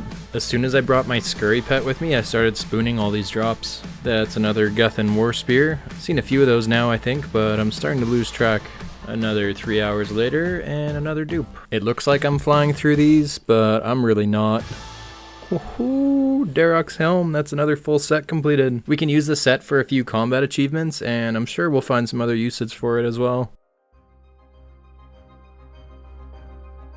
So this is some tech I've been keeping in my back pocket for a little bit later on. I don't think it's going to be any faster than the method I'm currently doing, but who knows. I'm ready for some change. I've been here way too long. I'm going to be trying out the Arceus spellbook. With this spellbook, I can teleport right to the entrance of Barrows, but there is a catch. The only combat spell I have access to is a level 35 spell called Ghostly Grasp. This must be some sick joke by Jagex to punish me, but for some reason, the other 2 higher level spells are locked behind the Kingdom Divided quest, so I can't access them. So I'll be using Ghostly Grasp with a max hit of 12. Since I'm primarily using magic for most of the brothers other than Aram, this will greatly slow down how long each kill takes, but by using the Barrows teleport I don't have to run back through the tunnels every time back to the surface after looting the chest. I can just teleport right back to the entrance of Barrows and start the next run, so I will save some time there. I'm curious to see which of the 2 spellbooks I can do a quicker run on. We're off to a really bad start. I underestimated how much damage I was going to take from Varrock. He is absolutely destroying me. The monk robes probably weren't a good call either. It's kind of hilarious, but the only staff I have access to that can auto-cast Arceus spells is the Skull Scepter from the Stronghold of Security. Who would have thought this free-to-play weapon would ever be used by anybody? I'm not really a fan of this method so far. It just increases the amount of time you spend in combat and prayer flicking. Especially against Carol, it's just so inaccurate. Yeah, I'm not sure this is gonna work, but I'm curious to see how long the run takes. Unfortunately, I got Darok in the tunnel this round. Another bonus with this method is that I don't have to kill any rats or skeletons for bones. I can teleport to a bank and then teleport back to Barrows right away. So there is a bit of a time save there for sure. I'm gonna fast forward this painfully long fight.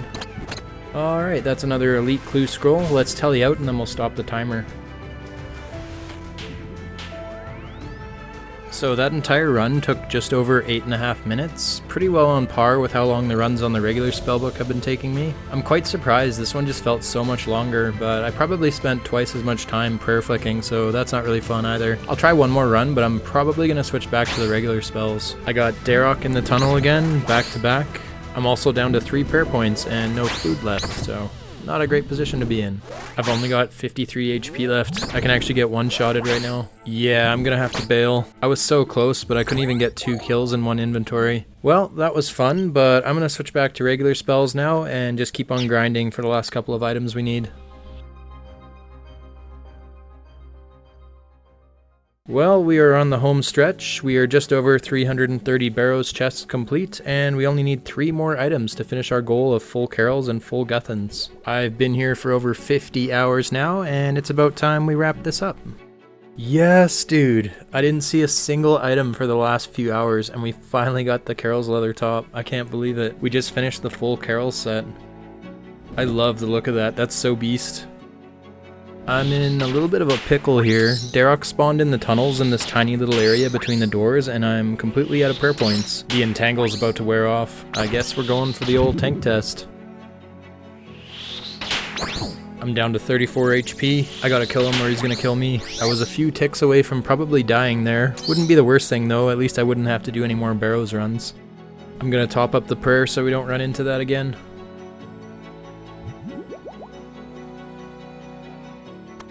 Same situation again, but totally different outcome when you actually have prayer. I haven't been going for full reward potential lately. I'm just trying to kill all the brothers as quickly as possible and get as many rolls as I can at the last 2 items I need. There's only 5 items left on the board that we don't have, and 2 of those are Guthan's pieces. This is what I was afraid of happening, but all we can do is keep our head down and keep going. The Inferno won't be possible without the full Guthan set, so we're gonna have to get it one way or another. We started at 87 magic and we just got level 90. We've been here for far too long. And I'm on the worst dry streak I've had so far in this grind. I haven't seen a single Barrows item in over 10 hours. With a drop rate of 1 item every 15 chests, I should be getting an item about every 2 hours. Painful, man. I could be here for another 50 hours, 100 hours. I really don't know at this point. Oh my god, finally. That's a dupe, but at least we got an item. It does exist. We just went 87 Barrow chests dry. That's insane. Hopefully this is the start of some better luck. We're starting off the day with a random event lamp. I've been using all these lamps on Slayer. I'm pretty sure I was barely level 60 when we started this grind, and I just got an entire Slayer level off of random event lamps. That's depressing. Somewhere along the way, I stopped bringing the rune crossbow. I have a timer set in the top left corner, and when it counts down to 0, I know the floating head is about to pop up and steal my prayer points. So I quickly switched to the hilt, and then back to my MSB. Still learning little tricks as we go along with our endless Barrows grind. And this meathead Aram, he's still trying to cast Weaken and Confuse on me. Joke's on you, I'm already weak and confused from prayer flicking you and your brothers for over 500 runs. Piss off. A big shout out to my friend 200. He's already finished green logging Barrows, but he's sticking around for moral support. Unfortunately, I still couldn't get any of the items I need. Well, that's another full day on the grind, and we're still nowhere closer to completing the Guthan set. We'll have another crack at it tomorrow. I logged in today and realized I was out of Blighted Super Restores, so I went and opened some Soul Wars crates, and we got another 24 more Blighted Supers. Surely that'll be enough to get the last 2 Guthan's pieces, right? Off to a good start today. That's a duplicate, but it's nice to see an item in the chest. That's a lot of Carol's crossbows now. Yes! Aram's robe top. That's a new collection log. I was hoping we'd get at least the top or the bottom. That's going to be really useful for when we go to the Revenant caves. It's a good day today. You can see in the chat I missed an elite scroll because I already have one in the bank. I've given up on the elites. I just need to finish this grind. I really feel like I'm starting to lose my mind over this. We've been here for so long. We've now opened 500 Barrows chests, and there's still 4 items left to get, 2 of which are Guthan's pieces. That's now 91 magic. Why not? Our RNG has really picked up today, but unfortunately it's been a lot of duplicates. And I mean a lot of duplicates. Yes! Oh my god, we got the Guthan's helm, finally! Oh my god. Yes! We are down to the last item. All we need is the Guthan's chain skirt and we can get out of here. One final item. We can do this. Although it seems like we're close to completion, think about it this way. We have a 1 in 15 chance of getting a Barrows item from the chest, and we now have a 1 in 24 chance that it is the one specific item we need. And with each run taking about 9 minutes, I really have no idea how long this could take. Look at this inventory. I'm literally running out of slots to turn bones into peaches. This is the first time we've had to bank because of it. That's a pretty ultimate Iron Man looking inventory if I've ever seen one. Well, it finally happened. We got our first pair of Torag's hammers. It's a pretty useless item for us, but it's a collection log at least. Another Guthan's helm, followed up by Guthan's plate body, Torag's plate legs, Torag's plate body. Oh my god. Oh my god. Oh my god, we got the Guthan's skirt. We got the Guthan's skirt. The grind is over. Oh my god, we're done. Oh, I can't believe it's finally over. 687 Barrows chests opened. We got every single item except for the Aram's robe skirt, and we're walking away with almost 7,000 bolt racks. That might be just enough to do an Inferno attempt.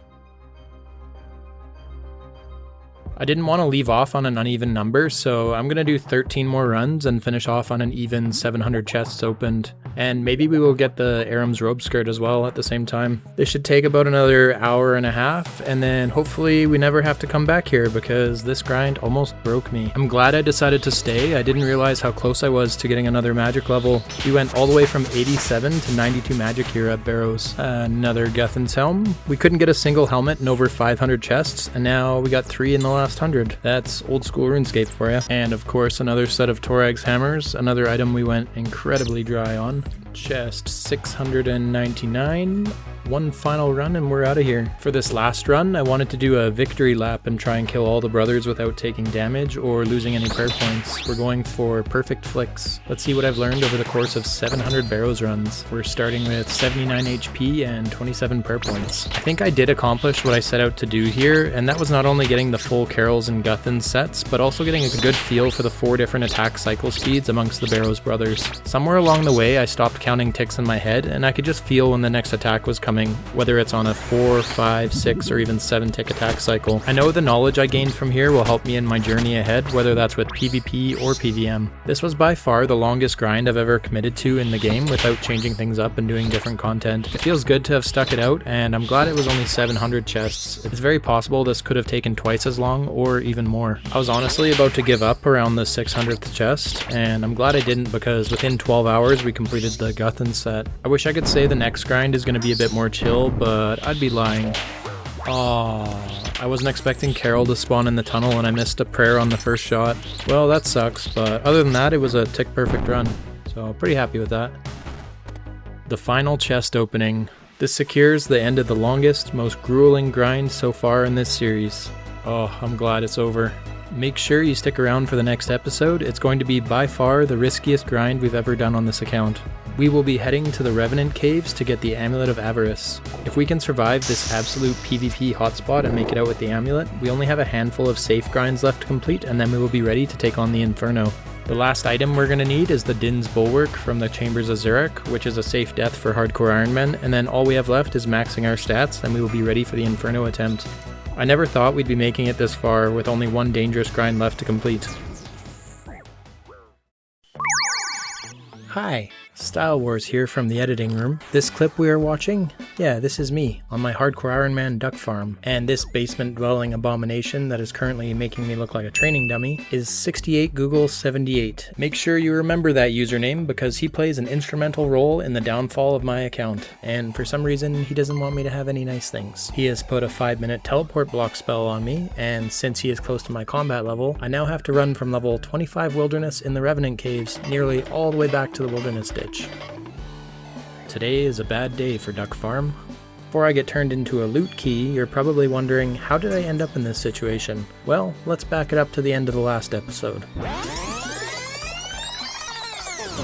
It was a glorious day 2 weeks ago. I had just finished a massive Barrows grind that took over 100 hours to complete, and we got the 2 Barrows sets that we need to complete the Inferno on our strange little self-restricted, combat-only hardcore Ironman snowflake account. Having both the full Guthans and full Carols sets completed, that leaves us only 2 items left in our list of gear that we need before taking on the Inferno. The Din's Bulwark, which we will need for its AoE special attack, and the Amulet of Avarice, which is the best in slot amulet for this account. I opted to take on the most dangerous grind first for the Amulet of Avarice. This little skull on a string is only dropped by Revenants, which are found in a cave known for being a PvP hotspot, the Revenant Caves. Now in hindsight, if I had stayed at Barrows a little bit longer and completed the last item I was missing, the Aram's robe skirt, I may not have splashed in tangles 5 times in a row on my nemesis, 68 Google 78. With my failures aside, let's hop into a few upgrades we need before we head to the Revenant Caves. I want to give myself the best chance of survival, so I need to go from 60 to 70 attack for the the Aram Staff. It gives a plus 15 bonus to both your magic attack and your magic defense. I'm going to start off with my favorite early game melee training, and that is Scurrius. Let's hop over to a PvP world so I can use my blighted supplies. And once we slide through the bars into Scurrius's lair, you're in an instance, so PKers can't come in here and attack me. It's a nice little workaround for accounts like mine where you don't have access to a lot of prayer potions.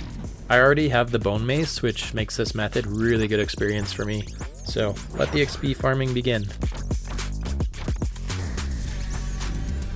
And that's level 61 attack coming in, and we're almost up to 500 KC as well. I got a few more levels here at Scurrius, and then I went and did some AFK training at everyone's favorite gemstone crab.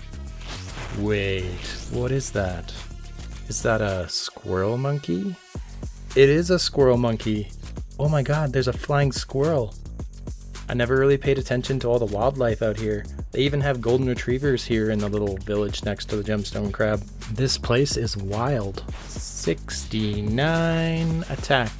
An iconic level. Take it all in because we are now 70 attack. We not only unlocked the Aram Staff, but that means we can use the full Guthan set now as well. Look at that. It's beautiful. If you missed the last episode, let me tell you, getting this set was an absolute slog on this account. Now we're going to take the set out for a whirl. I want to try a training method that used to be pretty popular back in the day. We're going to head to the bandit camp in the desert to kill, you guessed it, bandits. We can AFK here for over 20 minutes at a time, so we can just sit back and relax. Oh my god, I forgot to click the screen after 20 minutes and the bandits almost killed me. Luckily I had my escape crystal on, it teleported me out. Oh god, that could have been really embarrassing. Okay, so we're not gonna kill bandits. Back to the gemstone crab. That's 90 range coming in, we love to see it. I can still get 2 more range levels without gaining any more combat levels. So I decided to change it up and do some slayer tasks while I train ranged and get my defense up a bit higher. There's 2 slayer unlocks I want to get, the bigger and badder unlock so that I can start getting superior slayer monsters. That's for 150 points. And the Revenant's extension unlock for another 100 points so I can get more Revenants per task. Killing Revenants on a slayer task massively increases your chances of getting the Amulet of Avarice, so killing them on task might be the play here. I just finished a Bloodveld task. That's 12 more slayer points. That brings us to a total of 43 points. We need 250 in total to get the 2 slayer unlocks I need, so we're gonna keep farming some more tasks.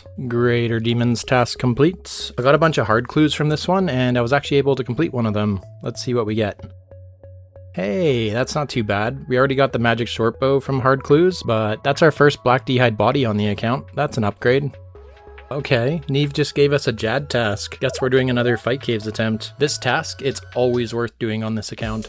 Slayer is so slow on here since we don't have access to a black mask or a Slayer helmet, and we don't have access to the dwarf multi-cannon or ancient magics either. So we just slowly chip away at our tasks. When you take on a Jad task, you get a bonus 25k Slayer XP for killing Jad, plus all the Slayer XP from killing the monsters in each of the waves before Jad. So truly one of the best tasks I can get. You'll notice the big skull above my head. We're doing this on a PvP world so I can use my blighted super restores. Nobody can PK me while I'm in the fight caves, but once I kill Jad, I'm teleported out and can be attacked, so I'll have to be careful, assuming we make it to Jad. That's task complete, and we got a nice little 25k Slayer XP drop. That took us about an hour and 40 minutes, and I completed denying the healers. Now, if you take your fire cape and sell it back to this guy by the entrance, you get a second roll at the Jad pet. Come on. Aw, never lucky.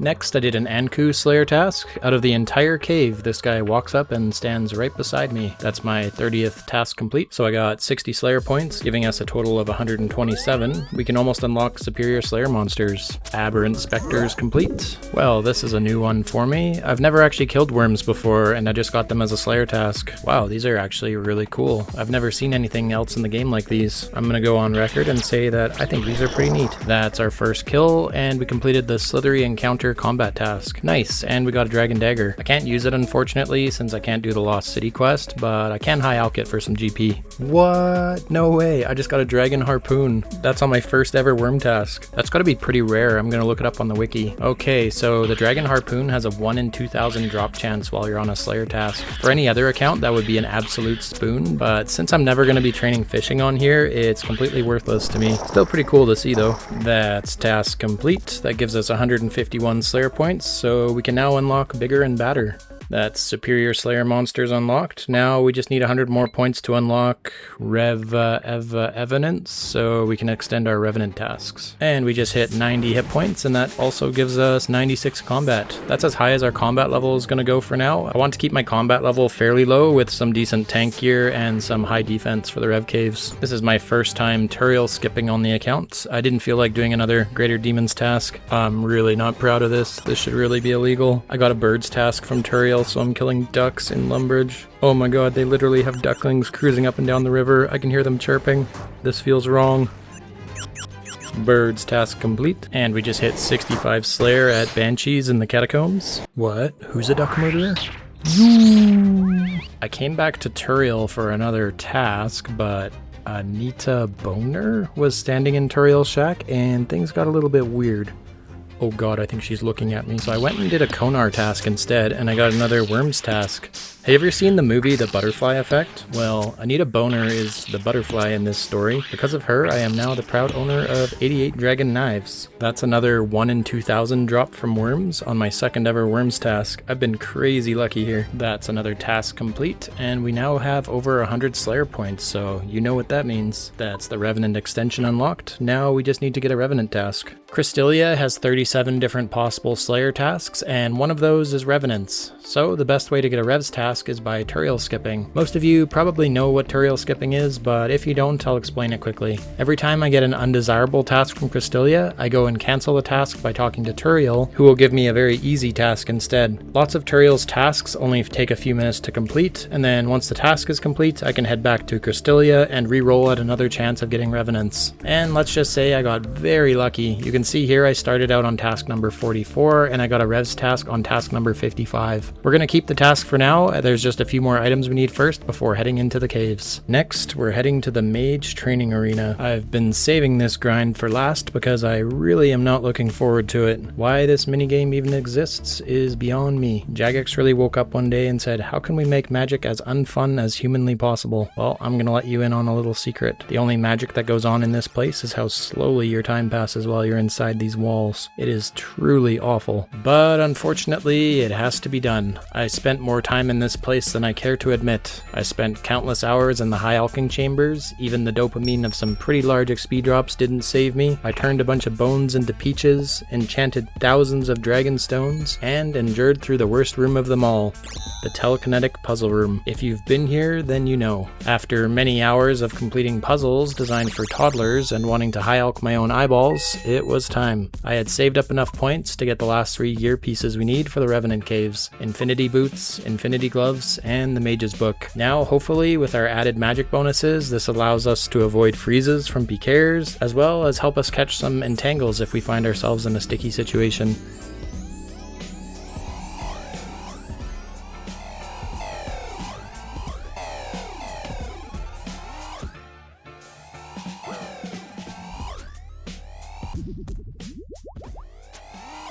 One quick little pit stop at the Soul Wars rewards shop so we can get some more runite bolts and addy bolts to use with our crossbow, and we're on to the final stage of our prep. All we need now is to get Saradomin Brews. Okay, so as you can see, we're at the Theater of Blood, and there is a rewards chest inside the raid that I can get Sara Brews from. To get to the rewards chests, I'll have to make it past the first 2 bosses, the Maiden and Bloat, and then I can pull out a few Sara Brews from the chest and rinse and repeat. The Maiden went off without a hitch, and now we're on to Bloat. I entered the Bloat room when he was at about 40% health, and I immediately got hit by a falling hand, swarmed by flies, and had to tele out.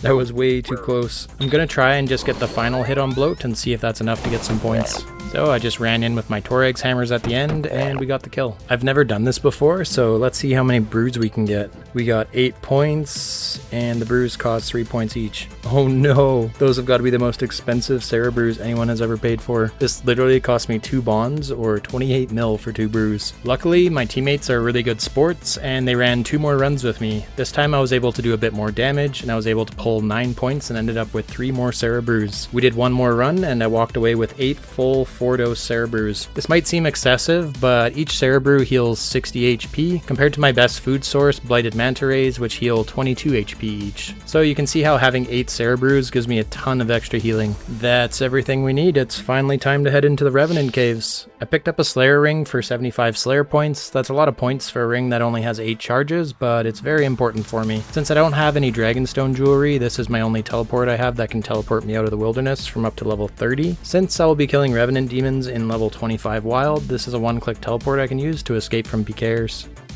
I'm so nervous right now. I spent a couple hours in here on my main account earlier today, but when I say a couple hours, I really mean 2 hours. Other than that, I've never been in the Rev Caves before, and I'm not the greatest PvPer, so let's hope for the best. What level is this guy? 120. Yep, he can attack me. I'm gonna hop worlds and not take a chance. This is one of my alt accounts. I'm going to add it to my friends list so the screen isn't constantly flashing. I'm using the Wilderness Player Alarm plugin, by the way. That's why my screen looks like it's having a tantrum whenever another player pops up on the screen. I'm going to be using the Revenant Demon safe spot. This one is a little bit lesser known, and I just realized I wore the wrong gear and it's not going to work. But since we're here, I'm going to get a few kills and then we will go and set it up properly. No way, I just got the Bracelet of Ethereum on the first kill. Let's go. This bracelet automatically stores the Revenant Ether from each kill. That's going to be really useful. As you can see, I got my 2 alt accounts set up to the east and west of me. This really isn't necessary, but I'm using them as my UAVs, so I can see further down the caves to see if someone is coming. Second kill, nothing. Ooh, another Bracelet of Ethereum. 2 Dragon Daggers. We're going to make a ton of GP here. We just hit 66 Slayer. We still have 131 more Revenants to go, but let's go get geared up properly for this so I can actually use the safe spot. Okay, I'm on my way back. All I had to do was switch the Guthan's Helm for the Carol's Coif. For the safe spot to work, you want all your melee defenses to be lower than your ranged and magic defenses. This causes the Revenant to try attacking with melee instead of major ranged. And yeah, it looks like it's working now. This task has been going painfully slow. There's a ton of PKers hopping through the worlds here, and I've had to log out a lot. I tried the magic shortbow with rune arrows for a while, but this was slightly worse DPS than the rune crossbow. This is our last kill on task, so fingers crossed. Aw, nothing. I wasn't really expecting to get the Avarice in the first task, but the sooner we can get out of here, the better. Back to tutorial skipping. I'm not going to show all the clips because this took an insanely long time, but if you look here, I just completed task number 55, and I didn't see another Rev task until task number 145. Yeah, it was 90 tutorial skips later. That took a couple of days, but we are back in the Revenant caves, and we're doing the same setup as before. This was really funny. This guy kept bullying my alt account and attacking me, so I went to the bank and I brought a Gmaul with me, and he just happened to die in sync with the demon. Double kill. I got his Amulet of Avarice too. That was so satisfying. Laren's Key. Another Laren's Key. An Ancient Statuette. Holy, that's worth 2 mil. That just doubled my cash stack. It's that time again. We're down to the last Revenant on task. I honestly don't think I can do tutorial skipping again. That took way too long last time. I'm just going to keep killing Revenants off task for now. Magic Seeds. That would be a nice drop if we were going to train farming. I got pretty excited when I seen the green loop beam though. We've actually had a few moments of peace. I haven't seen any PKers for a little while. Run.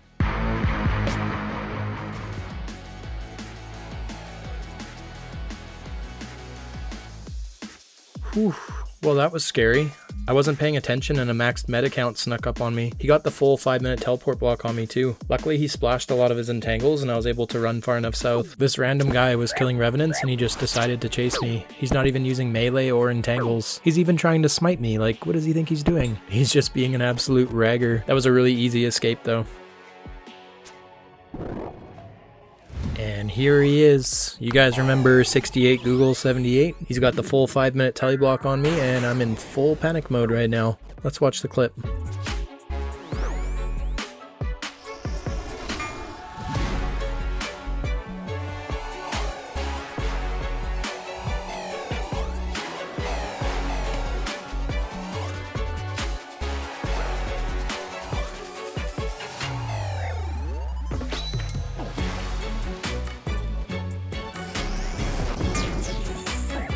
After the 4th splash in a row, I just decided to give up on entangling him.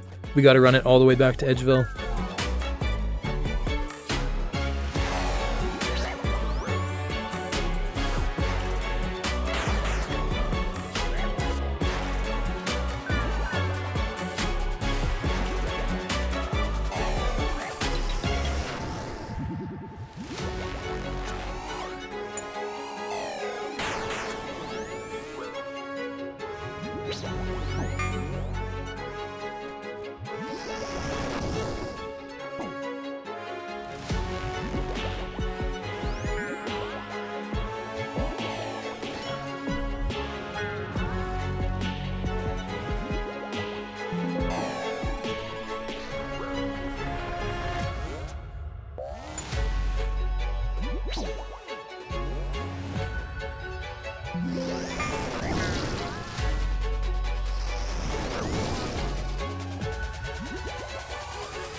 Whew.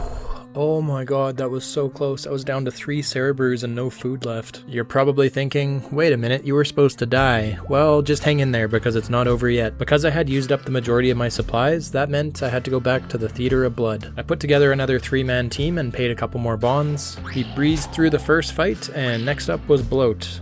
And this is where I made a fatal error.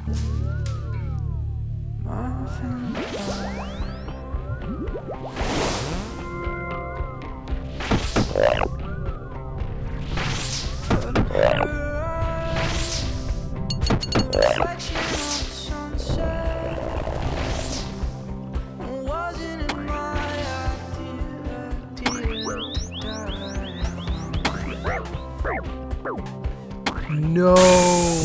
Oh, I was too slow on the telly. I can't believe I did that. That was such a dumb way to die. I jumped in too early and I got hit by a falling hand and then it was all over. That is not how I imagined this ending.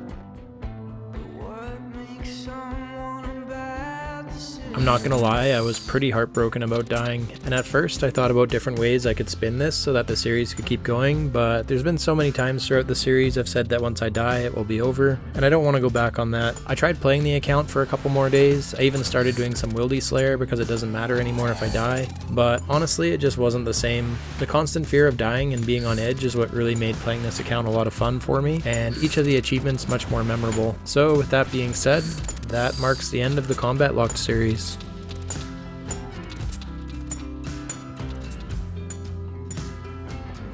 So what's next for this channel? Well, it took me the last 6 months of playing the hardcore Ironman to realize that I should probably get good at the game first before starting another hardcore. And with the release of the sailing skill over 9 months ago now, I can't wait to try that out. That leads me into the next series I'm making. I'm going to be making a maxing series on a brand new level 3 account, but with a twist that I think will make it a lot more fun and interesting. If that's something you'd like to see, make sure you subscribe to my channel so you don't miss the first upload. I'll leave a link at the end of this video once it's published. I wanted to give a big thank you to the 807 Clan Chat and to Life and Skillless Lee for the inspiration behind this series. And thanks to everyone who's been following along. I had a lot of fun playing this account and working on this series. As always, leave a comment below with your RS name to enter this week's Bond giveaway. Thank you for watching, and I hope to see you all in the next series.